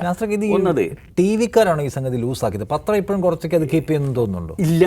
അപ്പോൾ ഇന്ന് മൊത്തം മനോരമയുടെ ആ മറ്റേ തലക്കെട്ട് കണ്ടോ, മറ്റേ നമ്മളുടെ ഇതിൻ്റെ ആ പിന്നെ മ്യാൻമർ ഇതിൻ്റെ തലക്കെട്ട്, മ്യാൻമർ ഭൂകമ്പത്തിൻ്റെ തലക്കെട്ട് വിഡ് റോഡുകൾ എന്നാണ്. ഈ ടെലിവിഷൻ ബുള്ളറ്റിൻ്റെ ഹെഡർ വായിക്കുമ്പോൾ അതിനൊരു പഞ്ച് കിട്ടാൻ വേണ്ടിയിട്ടാണ് ഈ തിരിച്ചടിൽ തുടങ്ങിയത്. ഇപ്പോൾ എന്ത് കണ്ടിട്ടാണ് മനോരമ പത്രത്തിൽ പിന്നെ വിൻഡ് റോഡുകൾ നിടുന്നത്? അപ്പോൾ അത് ഹെഡർ വായിക്കുമ്പോൾ ഒന്നുമല്ലല്ലോ ആൾക്കാർ പത്രം വായിക്കുക. ഇപ്പം ഇന്ത്യ വിഷനിൽ അതിഭയങ്കരമായ സാമ്പത്തിക പ്രശ്നമുണ്ടായി, അതിഭീകരമായ സാമ്പത്തിക പ്രതിസന്ധി ഉണ്ടായി. എന്നിട്ട് നീ റിപ്പോർട്ടറിലായിരുന്നു. ഇന്ത്യ വിഷനിൽ അതിഭീകരമായ സാമ്പത്തിക പ്രശ്നം ഉണ്ടായി. ഇത് ഒരുപാട് കാശ് പല സ്ഥലത്തും കൊടുക്കാനുള്ളത് കൊണ്ട് കേസായി. അപ്പോൾ ഇതിൻ്റെ എക്യുപ്മെൻറ്റ്സ് മുഴുവൻ വാടകയ്ക്ക് എടുത്തായിരുന്നു. മറ്റേ ഡൽഹിയിലുള്ള സൂം എന്ന് പറഞ്ഞ ടീമിനോട് വാടക എടുത്ത് അവർ കോടതി വിധി വാങ്ങി വന്നിട്ട് എക്യുപ്മെൻറ്റ്സ് മുഴുവൻ അഴിച്ചുകൊണ്ടായി. അപ്പോൾ രണ്ട് അതിഭീകരന്മാരായ രണ്ട് പിന്നെ ടെക്നിക്കൽ കക്ഷി ഉണ്ടായിരുന്നു. ഒരു പിന്നെ നെറ്റ്വർക്കിൻ്റെ സ്പെഷ്യലിസ്റ്റും ഒരു നന്ദുകുമാർ നന്ദു ഇപ്പം പിന്നെ ഈ നമ്മളുടെ മിംസ് ഹോസ്പിറ്റലിലെ അവരുടെ ഇതിലാണുള്ളത്. പിന്നെ നമ്മളുടെ ഷാജാൻ മാടമ്പാട്ടിൻ്റെ അനുജൻ ഷെഫീഖാണ് പിന്നെ ഇതിൻ്റെ തലവൻ, ടെക്നിക്കൽ തലവൻ. മറ്റേ ആൾ നെറ്റ്വർക്കും. ഇവർ രണ്ടുപേരുമാണ് കൈകാര്യം ചെയ്തിരുന്നത്. അപ്പം കോടതി വിധി വാങ്ങി വന്നിട്ടുള്ള ആളുകൾ ഇതിൻ്റെ ഈ PCR-ലുള്ള മുഴുവൻ സാധനങ്ങൾ, PCR-ലും MCR-ലുള്ള മുഴുവൻ സാധനങ്ങളും അഴിച്ചെടുത്ത് കൊണ്ടുപോകാൻ തുടങ്ങുമ്പോഴത്തേക്ക് എറണാകുളത്ത് നിന്ന് കിട്ടാവുന്നിടത്തോളം സാധനങ്ങൾ മുഴുവൻ വാടകയ്ക്കെടുത്തു. കിട്ടാവുന്നിടത്തോളം സാധനങ്ങൾ വാടകയ്ക്കെടുത്തിട്ട് ഇവർ രണ്ടുപേരും പോയിട്ട് ഈ കോടതി വിധിയുമായിട്ട് വന്നവരുടെ മുമ്പിൽ ഒരു അഭ്യർത്ഥന വെച്ച് മൊത്തത്തിൽ അഴിച്ചെടുക്കരുത്, 1/2 മണിക്കൂർ കൂടുമ്പോൾ അഴിച്ചാൽ മതി. ഒരു ബുള്ളറ്റിൻ പോകുമ്പോൾ ഇത് ഉള്ള സാധനങ്ങൾ അങ്ങനെ നിലനിർത്തി തരണം. അടുത്ത ബുള്ളറ്റിനാകുമ്പോഴത്തേക്ക് നിങ്ങൾ അയക്കാവുന്നിടത്തോളം അയച്ചോളി നടന്ന്. എന്നിട്ട് ഇവർ രണ്ടുപേരും നിന്നിട്ട് വയറുകൾ കൂട്ടിപ്പിടിച്ചിട്ടും അങ്ങനെ ഇങ്ങനെയൊക്കെ ആക്കിയിട്ട് ബുള്ളറ്റിനുകൾ ഓടിച്ചുകൊണ്ടിരിക്കുക. അത് അങ്ങനെ വൈകുന്നേരം ആയപ്പം ഈ ന്യൂസ് നൈറ്റ് എന്ന് അടുത്ത പ്രധാനപ്പെട്ട ചർച്ചാ പരിപാടിയുടെ പേര് ന്യൂസ് നൈറ്റിൻ്റെ സമയം വന്നപ്പോഴുള്ള സംബന്ധിച്ചാൽ MCR-ഉം ഇല്ല, PCR-ഉം ഇല്ല. 2-3 പിന്നെ മിക്സറുകളും പിന്നെ ഓഡിയോ മിക്സറുകളും മാത്രമേ ഉള്ളൂ. അപ്പോൾ എന്താ വെച്ചാൽ ആ ദിവസത്തിൽ MCR ഇത് ന്യൂസ് നൈറ്റ് വന്നപ്പോഴുള്ള സ്ഥിതി എന്താ വെച്ചാൽ ഈ അപ്പുറത്ത് ഗസ്റ്റ് ഉണ്ടോ ഇല്ലയോ എന്ന് റീഡർക്ക് കാണാൻ പറ്റില്ല. അപ്പോൾ ഗസ്റ്റ് പിന്നെ ഇതിലാണെങ്കിലും ഗസ്റ്റ് ലൈവിലാണെങ്കിലും ഗസ്റ്റ് ഇനി ഫോണിലാണെങ്കിലും റീഡർക്ക് കാണാൻ പറ്റില്ല. അന്ന് നികേഷ് തുടങ്ങിയ ഒരു പരിപാടിയാണ് ഈ എഡിറ്ററുടെ പേര് വിളിച്ചിട്ട് താങ്കൾ ലൈനിലുണ്ടെങ്കിൽ, മിസ്റ്റർ ആര്യാടൻ താങ്കൾ ലൈനിലുണ്ടെങ്കിൽ എന്ന് പറഞ്ഞു തുടങ്ങൽ. ഇപ്പോൾ ചില ആൾക്കാർ നേരെ കാണുകയാണെങ്കിലും താങ്കൾ ലൈനിലുണ്ടെങ്കിൽ എന്ന് പറയും. എന്നാൽ ഇത് എന്തിന് തുടങ്ങി, ഏത് സാഹചര്യത്തിൽ തുടങ്ങി എന്നൊന്നും അറിയില്ല. അങ്ങനെ ഒരു അനുകരണം എന്ന് പറഞ്ഞാൽ ഇങ്ങനെ അനുകരിച്ച് പോകുക എന്നുള്ളൊരു സംഭവമല്ലേ, അങ്ങനത്തെ ഒരു പ്രശ്നം. ഈ നാസർക്ക് കേരളശതുതി തുടങ്ങി, പിന്നെ മാധ്യമത്തിൽ വന്നു, പിന്നെ ഇന്ത്യ വിഷനിൽ വന്നു, പിന്നെ ടെലിവിഷൻ ഇതിലായിരുന്നല്ലോ. പക്ഷെ ഈ ഒരു കാലത്ത് ഈ ഇൻവെസ്റ്റിഗേറ്റീവ് ജേർണലിസം എന്ന് പറഞ്ഞ സംഭവം ഇല്ലാതായെന്ന് തോന്നുന്നുണ്ടോ? നമ്മളിപ്പം മലയാളത്തിൽ നടക്കുന്ന പോലത്തെ ഒരു ടെലിവിഷൻ ജേർണലിസത്തിൽ ഇൻവെസ്റ്റിംഗ് ജേർണലിസം നടക്കില്ല. ഒന്നാമത് ഇൻവെസ്റ്റിഗേറ്റീവ് ജേർണലിസത്തിൻ്റെ ഒരു പ്രധാനപ്പെട്ട അതിൻ്റെ ഒരു സിദ്ധാന്തം എന്നല്ല, അതിൻ്റെ ഒരു അടിസ്ഥാന സിദ്ധാന്തം തന്നെ ഇതിൻ്റെ ഒരു സമയം നമുക്ക് നിശ്ചയിക്കാൻ പറ്റില്ല. ഒരു സാധനം അന്വേഷിക്കാൻ നമ്മൾ ഇറങ്ങി പുറപ്പെട്ടാൽ എപ്പോഴാണ് ഇതിൻ്റെ ഒരു ഫൈനൽ പ്രൊഡക്റ്റ് കിട്ടുന്നത് സമയം നിശ്ചയിക്കാൻ പറ്റില്ല. കാരണം നമ്മൾ ഇങ്ങനെ കണ്ട സാധനങ്ങളായിരിക്കില്ല, അന്വേഷിച്ച് പോകും തോറും ചിലപ്പോൾ ഇതൊരു സംഗതികളാകെ മാറി വരും. ഒന്നതുണ്ട്. പിന്നെ ഇത് ചെയ്യുന്ന ആൾ ഒരു ജുഡീഷ്യൽ ഓഫീസറുടെ മനസ്ഥിതിയോട് കൂടിയായിരിക്കണം ഇത് ചെയ്യാൻ എന്നൊക്കെ പറയാറുണ്ട്. ഒരു ജുഡീഷ്യൽ ഓഫീസറുടെ മനസ്ഥിതി വെച്ചാൽ ഒരു ജുഡീഷ്യൽ മനസ്ഥിതിയോടെ എന്ന് പറഞ്ഞാൽ ഏത് സമയത്താണോ കിട്ടുന്ന തെളിവുകളുടെയും കിട്ടുന്ന വിധങ്ങളുടെ അനുസരിച്ചാൽ ഇത് ഇങ്ങോട്ട് മാറിപ്പോകും. കൃത്യമായിട്ടൊരു ടാർഗറ്റ് ചെയ്തിട്ട് പിന്നെ ഇത്ര ദിവസം കൊണ്ട് ചെയ്തു വരാമെന്ന് വിചാരിച്ചിട്ട് ചെയ്യാൻ പറ്റില്ല എന്നുള്ള ഒരു പ്രശ്നം ഇതിലുണ്ട്. അത് അങ്ങനെ ഒരു സാധനത്തിന് ആൾക്കാരെ വിട്ടുകൊടുക്കാൻ, ഇപ്പോൾ ഒരു ടീമിനെയും എക്യുപ്മെൻസും ടീമും വാഹനങ്ങളൊക്കെ അങ്ങനെ കൊണ്ട് വിട്ടുകൊടുക്കാൻ ഇപ്പം നടക്കുന്ന പോലത്തെ ഒരു മലയാളത്തിലൊരു ന്യൂസ് ടിവികൾക്ക് അതിനു വേണ്ടി പൈസ ചിലവാക്കാൻ പൈസയും സമയം അല്ല, പുറകെ പോകുമ്പോൾ നടക്കും. അതുണ്ട്. 2, ഈ പറഞ്ഞതുപോലെ തന്നെ ഒരു പിന്നെ എപ്പോൾ തിരിച്ചു കിട്ടുമെന്നറിയാതെ ഇതാക്കാൻ പറ്റില്ല. പിന്നെ ഇത് പലപ്പോഴും ഒരു സംഗതി തീരുമാനിച്ച് അത് ഈ പറയുന്ന തരത്തിൽ ഇൻവെസ്റ്റ് ചെയ്തിട്ടൊക്കെ തിരിച്ചു വരുമ്പോഴത്തേക്കാണെങ്കിൽ ഇവിടെ ഒരുപാട് സംഭവങ്ങൾ നടന്നു കഴിഞ്ഞിട്ടും ഇത് നടന്നു വെച്ചിട്ടുണ്ടാവും. ഇതൊക്കെ കഴിഞ്ഞതിന് ശേഷവും റിലവൻ്റ് ആയിരിക്കുന്ന ഒരു സാധനം എന്ന് ഉറപ്പിച്ചിട്ട് നമ്മളൊരു ടീമിനെ അങ്ങോട്ട് വിടാൻ തീരുമാനിച്ചാൽ തന്നെ അതിന് മാത്രം പൈസയും സമയവും അതിന് ചിലവാക്കേണ്ടി വരും. അതിപ്പോൾ നമ്മളുടെ അടുത്തിൽ നടക്കുന്നില്ലല്ലോ. ഒരു പ്രിൻറ്റ് ജേർണലിസത്തിൽ സാധിക്കാത്ത കുറേ എലമെൻറ്റുകൾ ടെലിവിഷൻ ചാനൽ ഇപ്പം ഇൻവെസ്റ്റിഗേഷനിൽ പറയുമ്പോൾ ഒരു ദൃശ്യം, ഒരു ശബ്ദം, ഇങ്ങനെയുള്ള കുറേ എലമെൻറ്റുകൾ ഇൻവെസ്റ്റിഗേറ്റീവ് ജേർണലിസത്തെ കുറച്ചുകൂടി എൻറിച്ച് ആക്കാൻ ടെലിവിഷനിൽ സാധിക്കും. അത് അത്തരത്തിൽ ചെയ്യണം. അപ്പോൾ അതിൻ്റെ ഒരു വ്യത്യാസം ഇപ്പം മലയാളത്തിൽ നമ്മളത് ചെയ്യുന്നുണ്ടോ ഇല്ലേ എന്നുള്ള കാര്യത്തിൽ അതിഭയങ്കരമായ സംശയമുണ്ട്. നാസർക്ക് ഇപ്പോൾ ഒരു ജേർണലിസ്റ്റ് അയാൾ ചെയ്ത ഒരു പരമ്പരയുടെ പേരിൽ അറിയപ്പെടുന്ന ഒരാളാണ് നാസർക്കേക്കാൾ കൂടുതൽ ആളുകൾക്ക് ആട് തേക്ക് മാഞ്ചിയം വേയ് രാജ വേയ് എന്നുള്ളത് എല്ലാവരും അത് റെഫർ ചെയ്യും. ജേർണലിസം ക്ലാസ്സിലാണെങ്കിലും അല്ലാത്തപ്പോഴാണെങ്കിലും ആ ഒരു ശരിക്കും അതൊരു എന്താ പറയുക, ഒരു ഭയങ്കര ബ്രേക്ക് ഉണ്ടാക്കിയൊരു പരമ്പരയായിരുന്നല്ലോ. അത് അങ്ങനെയാണ് നാസർക്ക് അതിലേക്ക് എത്തുന്നത്. അത് ശരിക്കും സ്ഥാപനം എത്തിയതാണ്, മാധ്യമം എത്തിയതാണ്. അതിൻ്റെ ഒരു കാരണം ഉണ്ടായിരുന്നത് വെച്ചാൽ അക്കാലത്ത് അത് സത്യത്തിൽ മാധ്യമ സ്ഥാപനങ്ങൾക്ക്, പത്രങ്ങൾക്ക് ഭയങ്കര ചാകരയായിരുന്നത്. പരസ്യം, പിന്നെ ദിവസവും ഫുൾ പേജ് പരസ്യം ഉണ്ടാവും. ഒന്നാം പേജിൽ ചിലപ്പോൾ ജാക്കറ്റൊക്കെ ആയിട്ട് അടിക്കാവുന്ന ഒന്നാം പേജ് പരസ്യം. അന്ന് അങ്ങനെ ജാക്കറ്റ് തുടങ്ങിയിട്ടില്ല, അതുകൊണ്ട് അവസാന പേജ് ആളുകൾ ഡൈജസ്റ്റ് ചെയ്യാത്ത കാലമായതുകൊണ്ട് ലാസ്റ്റ് പേജ് ആയിരുന്നു ഫുൾ പേജ് പരസ്യം. പിന്നെ ലാസ്റ്റ് പേജ് മാത്രമൊന്നുമല്ല, 2 or 3 പേജ് പരസ്യം വരും. ഒന്നാം പേജിൽ ഏതാണ്ടൊരു അര പേജ്, പേജൊക്കെ പരസ്യം വരും. ഈ പരസ്യത്തിനൊക്കെയും അധികവും പരസ്യത്തിന് പിന്നെ പൈസ നേരത്തെ തന്നെ കിട്ടും ചെയ്യുമായിരുന്നു. നമ്മളുടെ ഇതിലേക്ക് എത്തുന്നത് എങ്ങനെ വെച്ചാൽ, ഒരു നോമ്പ് തുടങ്ങി 2ാമത്തെ 3ാമത്തെ ദിവസമാണ്. ഒരു ദിവസം വൈകുന്നേരം ഈ അസോസിയേറ്റ് എഡിറ്ററാണെന്ന് നമ്മളെ അബ്ദുള്ള സാഹിബ്, പിന്നെ എഡിറ്റർ ഇൻചാർജാണ് അബ്ദുള്ള സാഹിബ് മാധ്യമത്തിൻ്റെ. ഇവർ രണ്ടുപേരും ഉച്ചയ്ക്ക് ഒരു 2 മണിക്ക് വന്നാൽ രാത്രി ഒരു 8:30 മണിയോട് കൂടിയാണ് ഇവർ ഇറങ്ങിപ്പോകും. ഒരു 8:30 മണിക്ക് പോകുമ്പോൾ നാസറുണ്ട് അവിടെ എന്ന് വെച്ചാൽ ഇങ്ങനെ നോക്കി അബ്ദുള്ള സാഹിബ് എന്നെ വിളിച്ചിട്ട് പറഞ്ഞു, നിങ്ങൾ രാവിലെ വന്നിട്ട് ചെയർമാനെ കാണണം. ഒന്ന് സിദ്ദീഖ് സാഹിബാണ് പത്രത്തിൻ്റെ ചെയർമാൻ നിങ്ങൾ രാവിലെ കാണണം എന്ന് പറഞ്ഞിട്ട് 10 മണിക്ക് വന്നിട്ട് ചെയർമാനെ കാണണം എന്ന് പറഞ്ഞു. അങ്ങനെ രാവിലെ പിറ്റേന്ന് 10 മണിക്ക് മൂപ്പരെ കാണാൻ മൂപ്പർ റൂമിൽ ചെന്നപ്പം മൂപ്പർ ഈ പത്രങ്ങൾ കംപ്ലീറ്റ് എടുത്തു വെച്ചിട്ട് ഈ പരസ്യങ്ങൾ നോക്കിക്കൊണ്ടിരിക്കുകയാണ്. മൊത്തം പരസ്യം, അന്നത്തെ പരസ്യവും. അപ്പോൾ ഞാൻ ചെന്നപ്പോൾ എന്നോട് ഇരിക്കും മോനെ എന്ന് പറഞ്ഞിരുന്നു. എന്നിട്ട് മൂപ്പർ അന്നത്തെ ഒരു പരസ്യം എടുത്തു തന്ന്, അത് ഈ അട്ടപ്പാടി അവിടെ ഇങ്ങനെ പ്രവർത്തിച്ചുകൊണ്ടിരിക്കുന്നൊരു ആട് ഫാമിൻ്റെ പരസ്യമായിരുന്നു. അതെടുത്ത് തന്നിട്ട് മോൻ ഇതൊന്ന് വായിക്കി എന്ന് പറഞ്ഞു. അപ്പോൾ ഞാനത് വായിച്ചപ്പം പരസ്യത്തിൻ്റെ സ്വഭാവം മാറിക്കേ.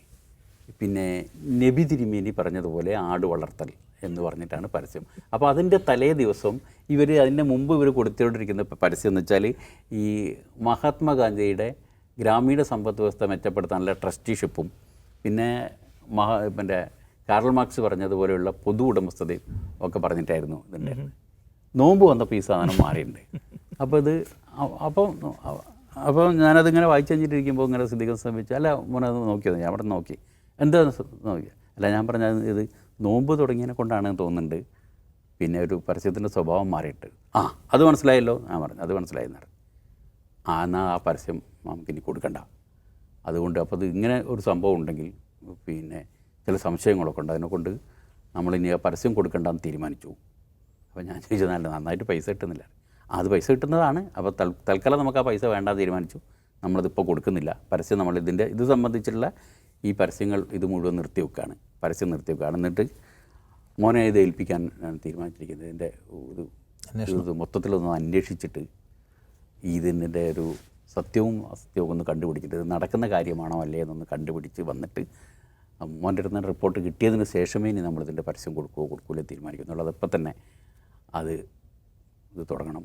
അപ്പോൾ എഡിറ്റർമാരാരെച്ചാൽ കണ്ടിട്ട് ഇതിൻ്റെ കാശ് വാങ്ങിയിട്ട് എൻ്റെ പണി തുടങ്ങിക്കുമെന്ന് പറഞ്ഞു. അങ്ങനെയാണ് ഉണ്ടായത്. എന്നിട്ട് 2 തമാശ ഉണ്ടായി. ഒന്ന്, ഈ ഞാൻ ഇല്ല സമയം കുറച്ചെടുത്തിട്ടുള്ളൂ, കാരണം അന്ന് അസൈൻക്കായിരുന്നു ന്യൂസ് ഇട്ടത്. അപ്പോൾ ഇവിടുന്ന് പോയി ഒരു 4-5 ദിവസം കഴിഞ്ഞപ്പോൾ തന്നെ പിന്നെ പോയി ഇതൊക്കെ കഴിഞ്ഞ് പിന്നെ തുടക്കം ഒക്കെ കഴിഞ്ഞിട്ട് ഇങ്ങനെ ഇവരിൽ പലർക്കും സ്ഥലം ഉണ്ടായിരുന്നത് തമിഴ്നാട്ടിലായിരുന്നു എന്നാണ് പറയുന്നത്. തമിഴ്നാട്ടിൽ ലക്ഷക്കണക്കിന് ഏക്കർ ഭൂമി, ആ തിരുച്ചിറപ്പള്ളി, അതുപോലെ തന്നെ നമ്മളെ ശങ്കന്തിരിട് എന്ന് പറഞ്ഞൊരു സ്ഥലമൊക്കെ പറയുന്നുണ്ട്. ഇവിടുന്ന് അങ്ങോട്ട് അംബാസമുദ്രം, ഇവിടെ തിരുവനന്തപുരത്ത് നിന്ന് അങ്ങോട്ട് ആ വഴിക്ക് അങ്ങോട്ട് കടന്നില്ല. പിന്നെ ഇങ്ങനെ അങ്ങോട്ട് തിരിച്ചിട്ട് പിന്നെ കൊല്ലം ചെങ്കോട്ട വഴിയാണ് പിന്നെയാണ് അകത്തേക്ക് കയറിയത്. ഈ പറഞ്ഞ പ്രദേശങ്ങളിലൊക്കെ ആയിരുന്നു ഇവരുടെ ഭൂമി ഉണ്ടായിരുന്നത്. തേക്ക്, മാഞ്ചിയം, പിന്നെ എല്ലാ സ്ഥലം. ആടിങ്ങനെ സ്ഥലം മാറ്റുമെന്ന് പറഞ്ഞ കക്ഷികളൊക്കെ ഉണ്ട്. ആടിനെ പോയി കാണാത്തതുകൊണ്ട് വിളിച്ചപ്പോൾ അത് ഞങ്ങൾ അവിടെ നിന്ന് മാറ്റിയതാണെന്ന് പറഞ്ഞ കക്ഷികളൊക്കെ ഉണ്ട്. അപ്പോൾ ആ ദിവസങ്ങളിൽ ഒരു 4-5 ദിവസം കഴിഞ്ഞപ്പോഴത്തേക്കാണ് കേരളത്തിന് പുറത്തിറങ്ങിയത്. പിന്നെ അസൈക്കാനെ വിളിച്ചാൽ അസൈൻക്ക് പറയാന്ന് വെച്ചാൽ, ഇനി അതിങ്ങനെ എഴുതിക്കൊണ്ടേ എങ്ങായി, അത് മനോരമയും മാതൃഭൂമിയൊക്കെ നാളെ തുടങ്ങുകയാണ്, മനോരമ അതിപ്പോൾ തുടങ്ങും, പിന്നെ ഈ ഇങ്ങോട്ട് വരേണ്ടി വരില്ല, ഇനി അതിങ്ങനെ എഴുതി കൊണ്ടാന്ന് പറഞ്ഞ് മൂപ്പർ ഇങ്ങനെ പറഞ്ഞ് പേടിച്ചിട്ടാണ് ഞാൻ ഓടി വന്നിട്ട് ഇത് എഴുതി കൊടുത്തത്. അതിനെക്കൊണ്ട് ആകെപ്പാടെ ഒരു 10 ദിവസം എടുത്തിട്ടുള്ളൂ. അങ്ങനെയാണ് ഈ സാധനത്തിലേക്ക് കിടക്കുന്നത്. ഇതിൻ്റെ തീരുമാനമായിരുന്നു, ഇപ്പം ഈ സ്ഥാപനത്തിൻ്റെ തീരുമാനമായിരുന്നു. ഇപ്പോൾ ഒരു 3 പതിറ്റാണ്ട് എന്ന് പറയുമ്പോൾ ആ 3 പതിറ്റാണ്ട് ഒരു സവിശേഷത ഉണ്ടല്ലോ മാധ്യമരംഗത്തെ സംബന്ധിച്ച്. ഇപ്പോൾ കേരള ശബ്ദത്തിലുണ്ടായിരുന്ന സമയത്ത് 80s ലാസ്റ്റാണ്, 90s മാധ്യമത്തിൽ, 2000 ആകുമ്പോൾ നിങ്ങൾ ടെലിവിഷനിൽ വരുവാണ്. ഈ സമയത്ത് ഈ ക്വാളിറ്റി, ജേർണലിസ്റ്റുള്ള ഒരു ക്വാളിറ്റി സംബന്ധിച്ചുണ്ടായ ഒരു മാറ്റം തോന്നുന്നില്ല. പിന്നെ ഈ പേഴ്സണൽ ബയസ് വാർത്തകളെ സമീപിക്കുന്നതിൽ കൂടുതൽ സ്വാധീനിക്കുന്നെന്ന് തോന്നിയിട്ടുണ്ടാവും. അല്ല, പേഴ്സണൽ ബയസ് എന്നുള്ളതിനേക്കാൾ കൂടുതൽ ഇതിൽ അറിയായ്മ നല്ലോണം ഉണ്ടെന്ന് തോന്നുന്നുണ്ട്. ഇത് ഇപ്പം പിന്നെ എന്താ പറയുക, ഇപ്പോഴത്തെ ഒരു സംഭവത്തിൽ എന്താ വെച്ചാൽ ഇപ്പം വരുന്നൊരു ജേർണലിസ്റ്റുകളുടെ ഒരു സംഭവത്തിലില്ല. നമ്മളുടെ ഇപ്പം രംഗത്തേക്ക് കടന്നു വരുന്നത് നമ്മളൊക്കെ പണി തുടങ്ങുന്ന ഒരു കാലത്തുള്ള പോലത്തെ ആൾക്കാർ ഒന്ന് പറഞ്ഞു കൊടുക്കാനുള്ള സീനിയേഴ്സ് ഫീൽഡിലും ഇല്ലല്ലോ. അതുകൊണ്ട് ഈ അറിയായ്മ നല്ലോണം ഉണ്ട്. ഇപ്പം നമ്മളുടെ അത് നമുക്ക് മാത്രമല്ല, ഇപ്പോൾ ജേർണലിസ്റ്റുകൾക്ക് മാത്രമല്ല, രാഷ്ട്രീയ നേതാക്കൾക്കും ആ സംഭവം ഉണ്ടെന്ന് തോന്നുന്നുണ്ട്. ഓർമ്മ ഉണ്ടാവും, പിന്നെ നമ്മളുടെ തോമസ് ഐസക്കിൻ്റെ ആ ബജറ്റ് ചോർന്നു എന്നുള്ള വിവാദം വന്നില്ലേ, രണ്ടാമത്തെ ബജറ്റ്, തോമസ് ഐസക്കിൻ്റെ രണ്ടാമത്തെ ബജറ്റ്. സത്യത്തിൽ അത് ഹൈലൈറ്റ് കൊടുത്തത് മൂപ്പരുടെ സെക്രട്ടറി കുറച്ച് നേരത്തെ സുഹൃത്തുക്കളായ പത്രക്കാർക്ക് കുറച്ച് നേരത്തെ തന്നെ കൊടുത്തു. ഇപ്പോഴത്തെ കാലത്തുണ്ടല്ലോ പത്രക്കാർക്ക് ഇത് നേരത്തെ കൊടുത്താൽ എന്താ സംഭവിച്ചാൽ ടെലിവിഷനുകൾ മുഴുവൻ അത് അടിക്കാൻ തുടങ്ങി. അപ്പോൾ അത് ഇയാൾ വായിക്കുന്നതിന് മുമ്പ് അതാകെ കച്ചറുണ്ടായി. ആ ദിവസത്തെ ഓർമ്മ ഉണ്ടോ? അന്നത്തെ പ്രതിപക്ഷ നേതാവ് പോലും പറഞ്ഞത് ചരിത്രത്തിലാദ്യമായിട്ടാണ് കേരളത്തിൻ്റെ ബജറ്റ് ഒഴുകുന്നത്. സംഭവത്തിൽ അങ്ങനെ ആയിരുന്നില്ല. സത്യത്തിൽ എന്താ വെച്ചാൽ കേരള ഗവൺമെൻറ്റിൻ്റെ ആദ്യ ബജറ്റ് തന്നെ ചോർന്ന് കോലാഹലത്തിൻ്റെ അപ്പുറത്തായതാണ്. കൗമുദി അത് മുഴുവൻ അന്ന് പ്രസിദ്ധീകരിച്ചു. കേരളൗമുദി അല്ല, കൗമുദി ബാലകൃഷ്ണൻ. കൗമുദി അത് വെച്ചാൽ അന്ന് RSPയിലായിരുന്നു മൂപ്പര്, കൗമുദി പിന്നെ ബാലകൃഷ്ണൻ. RSPയുടെ യൂണിയനായിരുന്നു പ്രസ്സിൽ, കേരള ഗവൺമെൻറ് പ്രസ്സിലെ യൂണിയൻ RSP യൂണിയനായിരുന്നു. അപ്പം ഈ RSP യൂണിയൻ നേതാക്കൾ എന്താ വെച്ചാൽ ഇത് അച്ചടിച്ച് വെച്ചതിൻ്റെ ശേഷം 3 കോപ്പി എടുത്ത് ഒന്ന് അവർ കയ്യിൽ വെച്ചു, ഒന്ന് പിന്നെ പിന്നെ ഇവരുടെ ബ്യൂറോ ചീഫിന് കൊണ്ടു കൊടുത്തു. KVS ഇളയതാണെന്ന് ബ്യൂറോ ചീഫിന് കൊണ്ടു കൊടുത്തു. മൂപ്പരത് വെച്ചിട്ട് വാർത്തയാക്കി. കൗമുദി ബാലകൃഷ്ണനാണെങ്കിൽ ഇത് 3 ദിവസം എടുത്തിട്ട് മുഴുവൻ അങ്ങോട്ട് അടിച്ചു. അവസാനം ഇവർക്കാണെങ്കിൽ ഇത് മാറ്റാൻ നേരമില്ല. പിന്നെ അവസാനം ഇത് ചോർന്നു. എന്നിട്ട് അവസാനം കേസെടുത്തു. കൗമുദി ബാലകൃഷ്ണനെതിരെ, ബ്യൂറോ ചീഫിനെതിരെ, അതേപോലെ തന്നെ പിന്നെ ഈ പ്രസ്സിൽ യൂണിയനെതിരെ കേസ്. ഇങ്ങനെ സംഭവം ആദ്യത്തെ ബജറ്റിന് തന്നെ സംഭവിച്ചിട്ടുണ്ട്. എന്നിട്ടാണ് കേരളത്തിലെ പ്രതിപക്ഷ നേതാവ് നിയമസഭയിൽ വെച്ചിട്ട് പറയുന്നത് ചരിത്രത്തിൽ ആദ്യമാണ് ഇത് സംഭവിക്കുന്നതെന്ന്. ഈ പ്രശ്നം ഉണ്ടല്ലോ, ചരിത്രത്തിൽ ആദ്യമാണ് എന്നുള്ള സംഭവം. ചരിത്രത്തിൽ ഇതിൻ്റെ മുമ്പ് എന്തൊക്കെ ഉണ്ടായിട്ടുണ്ടെന്ന് നമുക്കാർക്കും അറിയില്ല. എന്നാലും നമ്മൾ വളരെ ഉറപ്പിൽ പറയും ചരിത്രത്തിൽ ആദ്യമാണ് എന്ന്. ആ ഒരു അവസ്ഥ ഉണ്ട്. റിഗ്രറ്റ് തോന്നിയ അനുഭവം ഉണ്ടായിട്ടുണ്ട് എന്തെങ്കിലും? അത് വേണ്ടിയിരുന്നില്ല, അത് ഭീകരമായ അനുഭവം ഉണ്ടായിട്ടുണ്ട്. അത് ഏറ്റവും തുടക്കത്തിലായതുകൊണ്ട് പിന്നീട് അത് ഉണ്ടായിട്ടില്ല. അത് സംഭവിച്ചതെന്താ വെച്ചാൽ, ഞാൻ ഈ പറഞ്ഞല്ലോ, ഈ കേരള ശബ്ദത്തിൽ വരുന്നതിന് മുമ്പ് ഞാൻ പണി തുടങ്ങുന്നത് സത്യത്തിൽ സായാഹ്ന വയനാട് എന്ന് പറഞ്ഞൊരു പത്രത്തിൽ 1987 മുതൽ. അപ്പോൾ ഈ സായാഹ്ന വയനാട് എന്ന് പറഞ്ഞ പത്രം തുടങ്ങിയ ആളെ പിന്നീട് കണ്ടിട്ടേ ഇല്ല. PP തയ്യിൽ എന്ന് പറഞ്ഞ ഒരാൾ വയനാട്ടിൽ വന്നിട്ട് 87 നമ്മുടെ ഒരു RSSകാരനായ ഒരു അച്ചോട്ടൻ്റെ ഒരു പ്രസ്സുണ്ട് കൽപ്പറ്റ. ഈ പ്രസ് ഇയാൾ വാടകയ്ക്ക് എടുത്തിട്ട് പ്രസ്സിൽ വെച്ചിട്ട് പത്രം അച്ചടിച്ചിട്ട് അങ്ങ് തുടങ്ങിയിട്ട്, പത്രം അച്ചടിച്ച് തുടങ്ങിയതിന് ശേഷമാണ് നാട്ടുകാരൊക്കെ അറിഞ്ഞിങ്ങനെ ഒരു പത്രം ഇറങ്ങുന്നുണ്ട്. എന്നിട്ട് മൂപ്പര് വന്ന് ഒരു താമസിക്കാനൊരു വീട് വാടക എടുത്തു, അച്ചടിക്കാൻ ഈ പ്രസ് വാടക എടുത്തു, ഒരു ടൈറ്റിലും കൊണ്ടാണ് വന്ന് പത്രം തുടങ്ങി. എന്നിട്ട് അന്ന് ഇന്ത്യൻ എക്സ്പ്രസിൻ്റെ വയനാട് കറസ്പോണ്ടൻ്റ് ആയിരുന്നൊരു ഭയങ്കര കക്ഷിയുണ്ട് അവിടെ. പിന്നെ CPയുടെ വലിയ നേതാവ് ആവേണ്ടായിരുന്നു. ഒരു പ്രത്യേക സാഹചര്യത്തിൽ ഇങ്ങനെ ആയിപ്പോയതാണ്. ഉമ്മർ കുട്ടിക്കാൻ എന്ന് പറഞ്ഞിട്ട് ഒരു കക്ഷിയുണ്ടായിരുന്നു. ഉമ്മർ കുട്ടിക്കാനെ സഹായിയായി വിളിച്ചിട്ട് ആണിത് പത്രം തുടങ്ങിയത്. അപ്പം എൻ്റെ ഒരു സ്ഥിതി എന്താ വെച്ചാൽ, ഞാനിങ്ങനെ അത്യാവശ്യം ഈ KCS, യൂത്ത് കോൺഗ്രസ് എന്നൊക്കെ പറഞ്ഞ് രാഷ്ട്രീയ പ്രവർത്തനമൊക്കെ നടത്തി ഇങ്ങനെ വന്നതിൻ്റെ ഇടയിൽ ഈ പത്രക്കാരൊക്കെ ആയിട്ട് നല്ല ബന്ധത്തിലായിരുന്നു. അന്ന് OK ജോണി അവിടെ PTIയുടെ ലേഖനാണ്. പിന്നെ VG വിജയൻ എന്ന് പറഞ്ഞിട്ട് കേരള കൗമുദിയിൽ, പിന്നെ മനോരമ പോയ കേരള കൗമുദിയിലൊരു കക്ഷിയുണ്ട്. ഇതിങ്ങനെ തുടങ്ങിയപ്പോൾ പിന്നെ വിജയനും ജോണിയൊക്കെ ഇങ്ങനെ പോകാൻ തുടങ്ങി. അപ്പോൾ ജോണിക്കൊന്നും ആളുണ്ടാവില്ല. അപ്പോൾ ജോണി എന്നോട് പറയും, അവിടെ ചെന്നിട്ട് കേരള കൗമുദി ഓഫീസ് തുറന്നിട്ട് വൈകുന്നേരം ആകുമ്പോഴത്തേക്ക് ന്യൂസ് കംപ്ലീറ്റ് എഴുതി വെക്കണം. അവിടെ വരുന്ന വാർത്തകൾ ഉണ്ടാവില്ല, പ്രാദേശിക ലേഖകർ കൊണ്ടു കൊടുക്കുന്നതും മറ്റേ രാഷ്ട്രീയക്കാർ കൊണ്ടു കൊടുക്കുന്ന സ്റ്റേറ്റ്മെൻറ്റുകളും ഒക്കെ ചേർത്ത് എഴുതി ഒരു ദിവസം ഇങ്ങോട്ട് അയക്കാനുള്ള ന്യൂസ് കംപ്ലീറ്റ് എഴുതി അന്ന് കവറിലിട്ടിട്ട് ബസ്സിൽ കൊടുത്തേക്കാണല്ലോ. ഒരു ന്യൂസ് കവർ ഉണ്ടാക്കി വെക്കണം ജോണിയൊക്കെ തിരിച്ചു വരുമ്പോഴത്തേക്ക് എന്ന് പറഞ്ഞിട്ട് ഇവരിത് ചുമതലപ്പെടുത്തും. അങ്ങനെ ഞാനിത് അത്യാവശ്യം നന്നാക്കി പഠിച്ചിരുന്നു. ഇത് പഠിച്ചു എന്ന് കണ്ടപ്പോൾ പിന്നെ എന്നെ മെല്ലെ മാധവ മാഷ് വിളിച്ചിട്ട് മനോരമയിലും എഴുതിക്കും. അങ്ങനെ ഞാനിങ്ങനെ ഏത് സമയത്ത് വേണമെങ്കിലും ഒരു ബ്യൂറോയിൽ ഇരുന്നാൽ ഒരു കെട്ട് വാർത്ത എഴുതാവുന്ന ലെവൽ ആയിക്കഴിഞ്ഞിരുന്നു. അങ്ങനത്തെ ഒരു ദിവസത്തിലാണ് ഇവർ ഈ പത്രം തുടങ്ങിയ ആളെ ചെന്നിട്ട് ജോണിയോടും ചെയ്യുന്നുണ്ട്. ഇവർ കാരണം പ്രസ് ക്ലബിൻ്റെ ഭാരവാഹികളാണ്. ഇവരോട് പറഞ്ഞു, ഉമ്മറുട്ടിക്ക് ശരിയാവുന്നില്ല, ഞങ്ങൾക്ക് പത്രത്തിൻ്റെ ഒരു ന്യൂസ് എഡിറ്റർ വേണം എന്ന് പറഞ്ഞു. അപ്പോൾ ഇവർ പറഞ്ഞ് ന്യൂസ് എഡിറ്റർ രാവിലെ തരാം, നിങ്ങൾ ധൈര്യമായിട്ട് പോയിക്കോളൂ, രാവിലെ ന്യൂസ് എഡിറ്റർ അവിടെ എത്തും എന്ന്. എന്നിട്ട് ഇവരെ പയ്യനെ വിട്ട് എന്നെ വിളിപ്പിച്ചിട്ട് പറഞ്ഞു, നിന്നെ അവിടെ ന്യൂസ് എഡിറ്റർ ആക്കി വെച്ചിട്ടുണ്ട്. അപ്പോൾ പേരൊക്കെ വെക്കാൻ പറഞ്ഞിട്ടുണ്ട്, ന്യൂസ് എഡിറ്റർ PT നാസ് എന്ന് പേരൊക്കെ വെക്കും, നീ രാവിലെ തൊട്ട് പത്രം ഇറക്കി കൊടുക്കണം. അപ്പം ഞാൻ ചോദിച്ചല്ല ജോണിയേട്ടാ, ഈ ന്യൂസ് എഡിറ്റർ എന്ന് പറഞ്ഞാൽ എന്താണ് പണി, എന്താ ചെയ്യേണ്ടത്? പണി തന്നെ വയനാട്ടിലെ ഏറ്റവും പ്രധാനപ്പെട്ട വാർത്തകളൊക്കെ ഇതാക്കിയിട്ട് പത്രം ഇറക്കണം. അപ്പോൾ ഞാൻ ചോദിച്ചു വാർത്ത കിട്ടിയില്ലെങ്കിൽ, അപ്പോൾ വിജയുടെ പറഞ്ഞു വാർത്ത കിട്ടിയില്ലെങ്കിൽ 10 മണിയാകുമ്പോൾ എന്നെ വിളിച്ചാൽ മതി. 10-11 മണിയാകുമ്പോഴത്തേക്ക് അങ്ങനെ ഞാൻ ന്യൂസ് എഡിറ്ററായിട്ടാണ് ഈ പണി തുടങ്ങുന്നത്. അങ്ങനെ കുറച്ച് കഴിഞ്ഞ് പത്രം ഭയങ്കരമായിട്ട് അതിഗംഭീരമായിട്ട് പത്രം ഇതായി. 900 കോപ്പി വയനാട്ടിൽ അടിച്ചിരുന്നു. പിന്നെ പ്രസ് ഒരു രാഷ്ട്രീയ നേതാവ് മേടിച്ചത് അത് വളരെ പ്രധാനപ്പെട്ട രാഷ്ട്രീയ നേതാവ്. അങ്ങനെ കുറച്ച് കഴിഞ്ഞപ്പോൾ കൽപ്പറ്റ ടൗണിൽ നിന്ന് ഈ പത്രം മാറ്റി കമ്പളക്കാട് എന്ന് പറഞ്ഞ സ്ഥലത്തുള്ള, അത് ആരും പണിയൊന്നും ഇങ്ങനെ അവിടെ ആരോ പ്രസ് തുടങ്ങിയായിരുന്നു.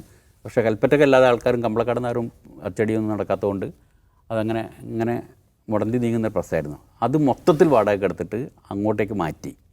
അപ്പോൾ ഇതൊരു ഭയങ്കര പത്രമായി കഴിഞ്ഞിരുന്നു. ഇങ്ങനെ ഇപ്പം മറ്റേ കണ്ണൂരിൻ്റെ സുദിനം എന്നൊക്കെ പറയും പോലെ ഭയങ്കര പത്രമായിരുന്നു. അപ്പം പിന്നെ ഒരു നമ്മളെ നടവയൽ സർവീസ് കോപ്പറേറ്റീവ് ബാങ്കിൻ്റെ പ്രസിഡൻറ്റും കേരള കോൺഗ്രസിൻ്റെ വലിയ നേതാവാക്കിയിട്ടുള്ള ഒരു എബ്രഹാം മാഷ് ഉണ്ടായിരുന്നു. കേരള കോൺഗ്രസിൻ്റെ വലിയ നേതാവാണ്. മാണി സാറൊക്കെ കഴിഞ്ഞാൽ പിന്നെ അവരുടെ വളരെ അടുത്ത നേതാവാണ്. ഈ മൂപ്പര് ഭയങ്കര രസമാണ്. മൂപ്പര് ഇങ്ങനെ ജീപ്പിൽ ഇങ്ങനെ SI മാർ വരുമ്പോൾ ജീപ്പിൽ സൈഡിൽ കാലമൊക്കെ വെച്ചിട്ടാണ് മൂപ്പര് ഇങ്ങനെ ജീപ്പിൽ വരിക. ഒരു ദിവസം കൽപ്പറ്റ ടൗണിൽ വന്ന് എന്തോ രാഷ്ട്രീയ പരിപാടിയൊക്കെ കഴിഞ്ഞ് തിരിച്ചു പോകുന്ന വഴിക്ക് ഈ എബ്രഹാം മാഷ് ജീപ്പ് വന്നിട്ട് അവിടെ പ്രസിഡൻ്റ് എടുത്ത് നിർത്തിയിട്ട് എന്നെ വിളിച്ചു. തനിക്ക് ഓടാൻ വന്നു. തന്നിട്ട് പറഞ്ഞ് നാളെ രാവിലെ ബാങ്കിലേക്ക് വരണം. അപ്പോൾ ഞാൻ രാവിലെ വരാൻ പറ്റും, ഉച്ചയ്ക്ക് പത്രം ഇറക്കണം എന്താ പറഞ്ഞ് നീ ഉച്ചയ്ക്ക് ശേഷം ബാങ്കിലേക്ക് വരണം. എന്നിട്ട് പറഞ്ഞ് മൂപ്പര് പറഞ്ഞ് ഇങ്ങനെ വ്യാജ പട്ടയങ്ങളും വ്യാജ രേഖകളൊക്കെ വെച്ചിട്ട് പിന്നെ അതിഭയങ്കരമായിട്ട് വ്യാജ പട്ടയങ്ങളും വായ്പ എടുത്തിട്ട് പിന്നെ ഇത് തിരിച്ചടക്കാൻ നേരത്ത് ഇങ്ങനത്തെ ഒരു പട്ടയം ഉണ്ടാവില്ല. അതുകൊണ്ട് അങ്ങനത്തെ ഒരു സംഭവം ഉള്ളതുകൊണ്ട് നമ്മളുടെ ഈ മലയോര മേഖലകളിലെ പല സർവീസ് ബാങ്കുകൾക്കും ജില്ലാ ബാങ്കിന് കൊടുക്കാനുള്ള പൈസ തിരിച്ചെടുക്കാൻ പറ്റുന്നില്ല. ഞങ്ങൾ ഭയങ്കര കഷ്ടപ്പെട്ടിട്ടാണ് കൊടുത്തത്. പല സർവീസ് ബാങ്കിനും ജില്ലാ ബാങ്കിന് കൊടുക്കാനുള്ള പൈസ തിരിച്ചെടുക്കാൻ പറ്റുന്നില്ല. അങ്ങനത്തെ ഒരു പ്രശ്നമുണ്ട്. പിന്നെ അത് ആരും ബാങ്കുകാരിത് പുറത്ത് പറയാത്തതാണ്. പക്ഷേ ഇപ്രാവശ്യമെങ്കിലും പറഞ്ഞിട്ടില്ലെങ്കിൽ പല ബാങ്കുകളും പൊളിയും. അതുകൊണ്ട് ഞാൻ മനോരമയിലും മാതൃഭൂമിയിലും പറഞ്ഞിട്ട് അവർക്കിതൊന്നും മനസ്സിലാവുന്നില്ല. താനൊന്നും അങ്ങോട്ട് വാ എന്ന് പറഞ്ഞു. അങ്ങനെ ഞാൻ പിറ്റേ ദിവസം ചെന്നപ്പോൾ മൂപ്പര് ഒരുപാട് സാധനങ്ങൾ എടുത്തു തന്ന് 2 ദിവസം വാർത്ത തന്ന്. പിന്നെ ഒരു ദിവസം കൂടെ ചെന്നപ്പം പിന്നെ ഞാനിങ്ങനെ ഭയങ്കര അഹങ്കാരത്തോടെയുള്ള കരുത്തുന്നത്. കാരണം ഞാൻ എബ്രഹാം സാറിൻ്റെ ആളാണല്ലോ. അപ്പോൾ നേരെ കയറി ചെല്ലും, മൂപ്പര ക്യാബിനിലിരിക്കും, മൂപ്പര് രേഖകളൊക്കെ അങ്ങോട്ട് വരുത്തും, മൂപ്പര അവിടെ നിന്ന് ഇങ്ങനെ പറഞ്ഞു തരും. അങ്ങനെ പറഞ്ഞന്ന് ഞാനത് കംപ്ലീറ്റ് കുറിച്ചെടുത്തിട്ട് വന്നിട്ട് ഒരു കാരമുള്ളിൽ ഗോപി എന്ന് പറഞ്ഞ ഒരാൾ, അപ്പം ഇങ്ങനെ നടവേൽ ബാങ്കിനെ പറ്റിച്ചത് കാരമുള്ളിൽ ഗോപി എന്ന് പറഞ്ഞിട്ട് ഒരു ദിവസം ലീഡ് കൊടുത്തു. ഭയങ്കര വാർത്ത, അതിഭീകര വാർത്ത. അതോട് കൂടിയിട്ട് പിന്നെ മനോരമയും മാതൃഭൂമിയൊക്കെ ഏറ്റെടുത്തു. പിന്നെ മറ്റേ വെറുതെ എന്നിട്ട് നാഫെഡൊക്കെ അന്വേഷണം പ്രഖ്യാപിച്ചു. ഈ സർവീസ് പിന്നെ ഈ കോപ്പറേറ്റീവ് സൊസൈറ്റി അന്വേഷണം പ്രഖ്യാപിച്ചു. ഭയങ്കര പ്രശ്നമായി. പിന്നെ മനോരമയ്ക്ക് എഡിറ്റോറിയലൊക്കെ എഴുതേണ്ടി വന്നു. സംഗതിയൊക്കെ എത്ര ആയപ്പോഴത്തേക്ക് നമുക്ക് പറ്റിയെന്താ വെച്ചാൽ ഒരു ദിവസം വക്കീൽ നോട്ടീസ് പറഞ്ഞു. ഈ കാരമുള്ളിൽ ഗോപി എന്ന് പറഞ്ഞ ആൾ ലോൺ എടുക്കില്ല എന്ന് തീരുമാനിച്ച ഒരു മനുഷ്യനാണ്. മൂപ്പര് കോൺഗ്രസിൻ്റെ കർഷക സംഘത്തിൻ്റെ ഈ കർഷക കോൺഗ്രസിൻ്റെ ജില്ലാ പ്രസിഡൻറ്റും ആണ്. മൂപ്പരും 4-5 ആൺമക്കളുണ്ട്. ഇവർ രാവിലെ ഒരു 5:30 മണി 6 മണിക്ക് വെയിൽ വരുന്നതോട് കൂടിയിട്ട് വരുന്നതിൻ്റെ മുമ്പ് തോട്ടത്തിലിറങ്ങി 3 മണി വരെ സകലமான പണിയും കഴിഞ്ഞിട്ട് പിന്നെ രാഷ്ട്രീയ പ്രവർത്തനം നടക്കാൻ നടവേൽ ടൗണിലേക്ക് ഇറങ്ങുന്ന ഗംഭീരമായ കോൺഗ്രസ്സുകാരാണ്. ഇവരുടെ അച്ഛൻ്റെ സിദ്ധാന്തമാണ് ലോൺ എടുത്ത് കൃഷി നടത്തണ്ട എന്ന്, നയിച്ചുണ്ടാക്കിയാൽ മതി എന്ന്. അപ്പോൾ ഇവരെടുത്തിട്ടില്ല. കാരമുള്ളിൽ തങ്കച്ചൻ എന്ന് പറഞ്ഞ ഒരാളാണ് ഇത് ചെയ്തത്. അപ്പോൾ ഈ എബ്രഹാം സാർ ഇങ്ങനെ പറഞ്ഞു തന്ന കൂട്ടത്തിൽ ഇങ്ങനെ കാരമുള്ളിൽ ഗോപി എന്ന് പറഞ്ഞു. അത് ചില അവിടുത്തെ മനുഷ്യന്മാർക്ക് ഈ കാരമുള്ളിൽ എന്ന് പറഞ്ഞാൽ പിന്നെ നാവിൽ ഗോപിയെ വരുള്ളൂ. ഞാനാണെങ്കിൽ ഈ പേര് ആദ്യമായിട്ട് കേൾക്കുക. എന്നാൽ പിന്നെ അവിടുന്ന് പുറത്തിറങ്ങുന്ന വഴിക്ക് ഈ സെക്രട്ടറിമാരെ ആരെങ്കിലും കണ്ടിട്ട് ഈ ഇത് ക്രോസ് ചെക്ക് ചെയ്തിട്ട് ഈ രേഖ എങ്ങനെ തന്നെയാണോ എന്ന് അതൊന്നും ഞാൻ കടിച്ചു. കാരണം എബ്രഹാം സാറല്ലേ പറഞ്ഞിരുന്നത് നേരത്തിട്ട് ഞാൻ ഇതിൽ ഈ കാരമുള്ളി ഗോപി വക്കീൽ നോട്ടീസ് അയച്ചതെന്ന് മാത്രമല്ല, ഇത് കോടതിയിലെത്തി കേസായപ്പോഴത്തേക്കിന് വേറൊരു ചരിത്രപ്രസിദ്ധമായ വേറൊരു അന്താരാഷ്ട്ര തലത്തിലുള്ള ഒരു കേസിൻ്റെ പേരിൽ പത്രത്തിൻ്റെ മുതലാളി മുങ്ങും ചെയ്തിരുന്നു. പത്രത്തിൻ്റെ മുതലാളി മുങ്ങി, പത്രം നിന്നുപോയി.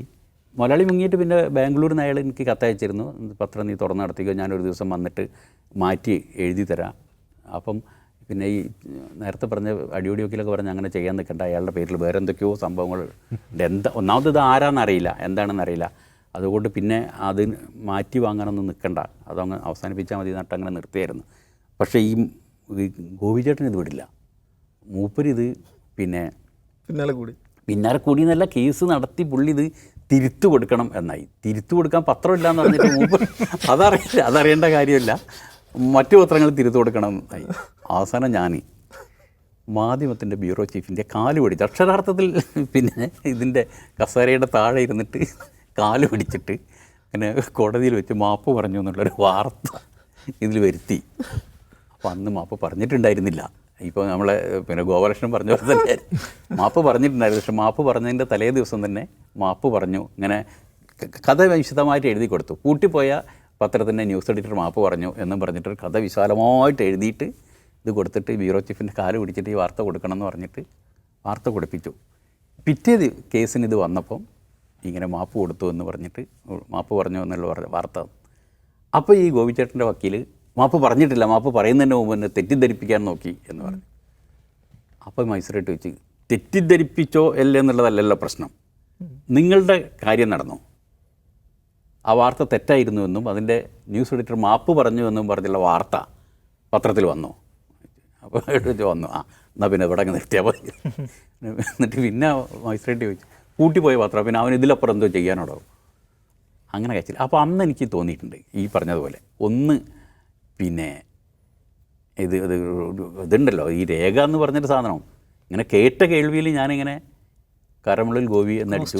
അയ്യോ, അത് അതിന് ശേഷം നമ്മൾ ഈ സോഷ്യൽ മീഡിയ വരുമ്പോഴേ അതിൽ പറയാനില്ലേ എഡിറ്റർ ഇല്ലാത്ത മാധ്യമങ്ങൾ എന്ന് വിശേഷിപ്പിക്കാനുണ്ടല്ലോ. ഈ ട്രഡീഷണൽ മാധ്യമങ്ങളും അങ്ങനെ എഡിറ്റർ ഇല്ലാത്തൊരു മാധ്യമങ്ങൾ എന്ന രീതിയിലേക്ക് പോകുന്നുണ്ട്. ഈ സായാഹ്ന പത്രങ്ങൾ പണ്ട് മുതലേ അങ്ങനെ തന്നെയാണല്ലോ. പണ്ട് മുതലേ സായാഹ്ന പത്രം വാട്സപ്പാണ് അന്നത്തെ വാട്സപ്പാണ്. കാരണം ഞങ്ങളുടെ ഈ പത്രം എനിക്ക് ഓർമ്മയുണ്ട്, ഞങ്ങളുടെ പത്രത്തിൻ്റെ തൊട്ടപ്പുറത്തെ പത്രം നിൽക്കുന്നത്, ഞാൻ പറഞ്ഞില്ല കമ്പളക്കാട് എന്ന് പറഞ്ഞ അങ്ങാടിയിൽ ഈ പ്രസ് വാടകയ്ക്ക് എടുത്തിട്ട് അവിടെ തുടങ്ങി. അപ്പോൾ ഇത് ഇവിടുന്നാണ് അച്ചടിക്കുന്നതെന്ന് പറഞ്ഞ് വൈകുന്നേരം ആയപ്പോഴത്തെ ആൾക്കാർ വന്ന് ക്യൂ നിൽക്കാൻ ഇതൊക്കെ ആവാനൊക്കെ തുടങ്ങിയ ദിവസം ഈ തൊട്ടപ്പുറത്തെ വീട്ടിൽ വെച്ചാൽ ഉച്ചയ്ക്ക് നമ്മളുടെ പ്രസ്സിലെ പണിക്കാർ കുട്ടികൾ പോയിട്ട് വെള്ളം വാങ്ങി കുടിക്കാൻ, ചോറിൻ്റെ ഒപ്പം കുടിക്കാൻ വെള്ളം വാങ്ങലൊക്കെ ആ വീട്ടിൽ പോയിട്ടാണ്. ആ വീട്ടിൽ വയറിളക്കം വന്നിട്ട് ആരോ മരിച്ചു. അപ്പോൾ ഇതായിരുന്നു മറ്റേ എന്തായിരുന്നു പിന്നെ അതിസാരം ആയിരുന്നു, മറ്റേ കോളറൊന്നുമല്ല സംഗതി. ഇത് അവർക്ക് മറ്റേ ഇതായി മാത്രമായിരുന്നു, മറ്റേ ഫുഡ് പോയിസൺ ആയിരുന്നു. അപ്പോൾ നമ്മളുടെ മുതലാളി അന്ന് അവിടെ ഉണ്ടായിരുന്നു. മുതലാളി ഭയങ്കര ഹരമാണ്. മുതലാളി എന്ത് ചെയ്തു, മുതലാളിയുള്ള ദിവസം പിന്നെ വേറെ ഒന്നും എഡിറ്റോറിയലും എല്ലാം മൂപ്പര് ചെയ്തോളും, വേറെ ഒന്നും ചെയ്തിട്ടില്ല. മുതലാളി എല്ലാവർക്ക് എഡിങ്ങും മൂപ്പര്. അപ്പോൾ ഇതിൻ്റെ എഡിങ്ങും മൂപ്പരിട്ട്. അപ്പോൾ അതിസാരം മരണം തുടങ്ങി എന്നാണ് മൂപ്പര്. ഞാൻ പരമാവധി പറഞ്ഞ അങ്ങനെ എഡിങ് ഇടല്ലേ, നീ അവിടെ മിണ്ടാതിരിക്കുന്നുണ്ട് അയാൾ. അവസാനം മരണം തുടങ്ങി എന്ന് പറഞ്ഞിട്ടാണ് ഇത്. അത് തൊട്ടപ്പുറത്ത് വീടുകയെ. അവസാനം വൈകുന്നേരം ആകുമ്പോഴത്തേക്ക് പിന്നെ അന്ന് പിന്നെ പത്രം അടിക്കേണ്ടി വന്നില്ല അന്ന് പിന്നെ. അപ്പോൾ ഈ ഒരു ലെവലിൽ പിന്നെ സായാഹ്ന പത്രങ്ങൾ പണ്ട് തന്നെ ആ ഒരു ലെവലിലായിരുന്നു. പിന്നെ കുറച്ച് കഴിഞ്ഞപ്പോഴത്തേക്ക് വളരെ പ്രധാനപ്പെട്ട പത്രങ്ങൾ പോലും, വളരെ പ്രധാനപ്പെട്ട നൂറ്റാണ്ടുകളുടെ പാരമ്പര്യമുള്ള കാലത്ത് ആദ്യത്തെ പത്രം എന്നൊക്കെ പറയുന്ന പത്രങ്ങൾ പോലും സായാഹ്ന എഡിഷൻ തുടങ്ങിയിട്ട് ഏതാണ്ട് ഇങ്ങനത്തെ ലെവലിലേക്ക് വന്നു. VS അച്യുതാനന്ദൻ്റെ കാലത്ത് ഈ സോഷ്യൽ മീഡിയ ഒക്കെ തുടക്കമായിരുന്നു, അന്നങ്ങനെ ഫ്ലറിഷ് ചെയ്തിട്ടില്ല. ഇപ്പോൾ ഈ പിണറായി വിജയൻ്റെ ഒരു പ്രത്യേകത എന്ന് വെച്ചാൽ പിണറായി വിജയൻ ഒരു സോഷ്യൽ മീഡിയ കാലത്ത് ആദ്യത്തെ കമ്മ്യൂണിസ്റ്റ് മുഖ്യമന്ത്രിയാണ്. ഒരു തുടർ ഭരണം ഉണ്ടായിട്ടുണ്ട്. കഴിഞ്ഞ 10 വർഷമായി അദ്ദേഹം ഭരിച്ചുകൊണ്ടിരിക്കുകയാണ്. ഈ സമയത്ത് മീഡിയയ്ക്കുണ്ടായ ഒരു മാറ്റം എന്താണെന്ന് തോന്നുന്നു?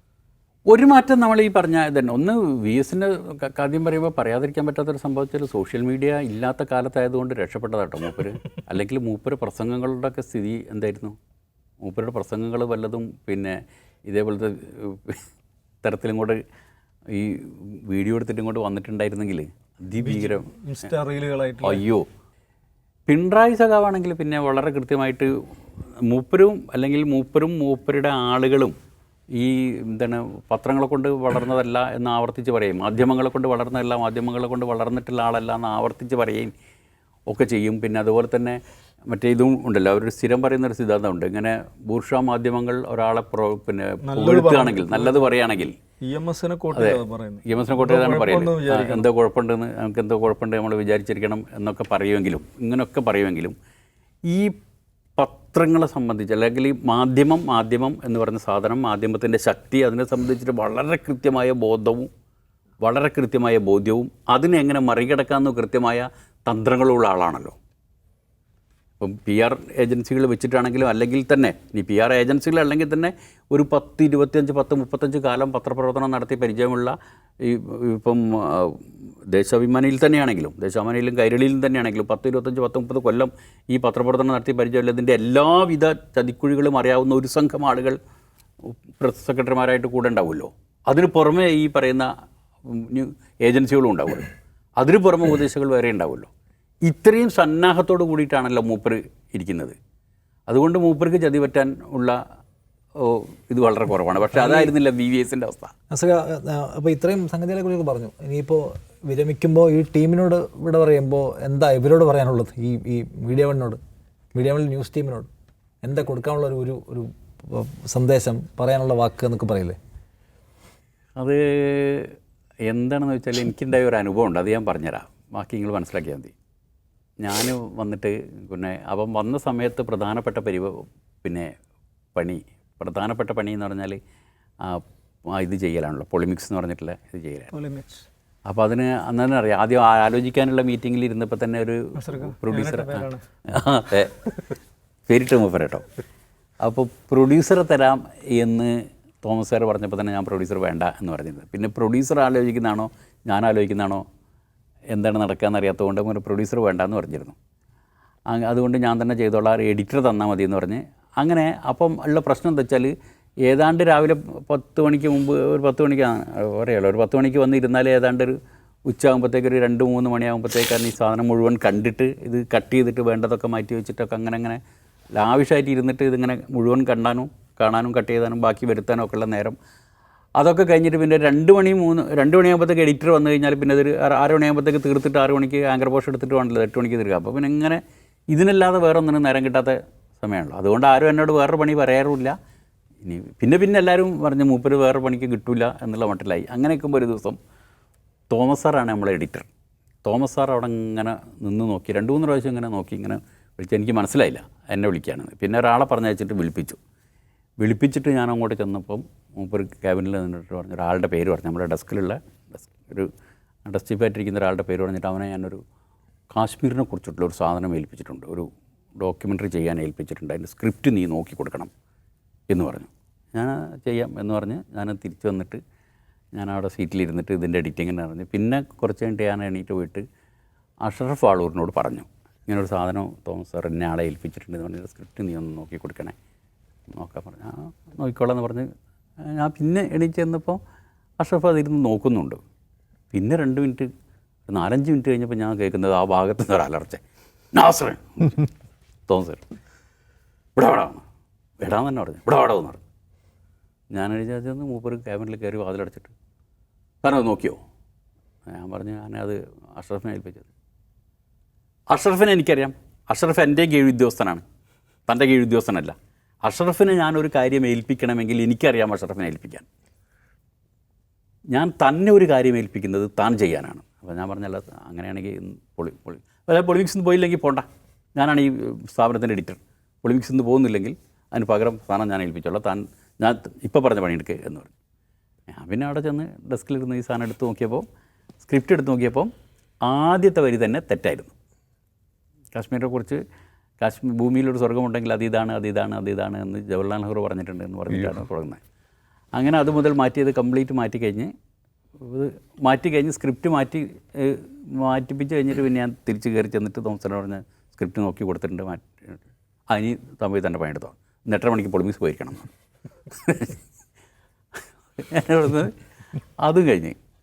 അതും കഴിഞ്ഞിട്ട് പണിയൊക്കെ തീർത്തതിൻ്റെ ശേഷം മൂപ്പര് പോകുന്നില്ല. അന്ന് ഏതാണ്ട് 8 മണിക്കായിട്ടാണ് ഞാനത് എഡിറ്റ് ചെയ്തിട്ട് PCR കൊടുത്ത്. അതുവരെ മൂപ്പര് പോയിട്ടില്ല. 8 മണിയായപ്പോൾ അവിടെ വാങ്ങണം എന്നിട്ട് മൂപ്പര് പിന്നെ വാതിലടച്ചിട്ട് പിന്നെ ഒരു തെറിയ.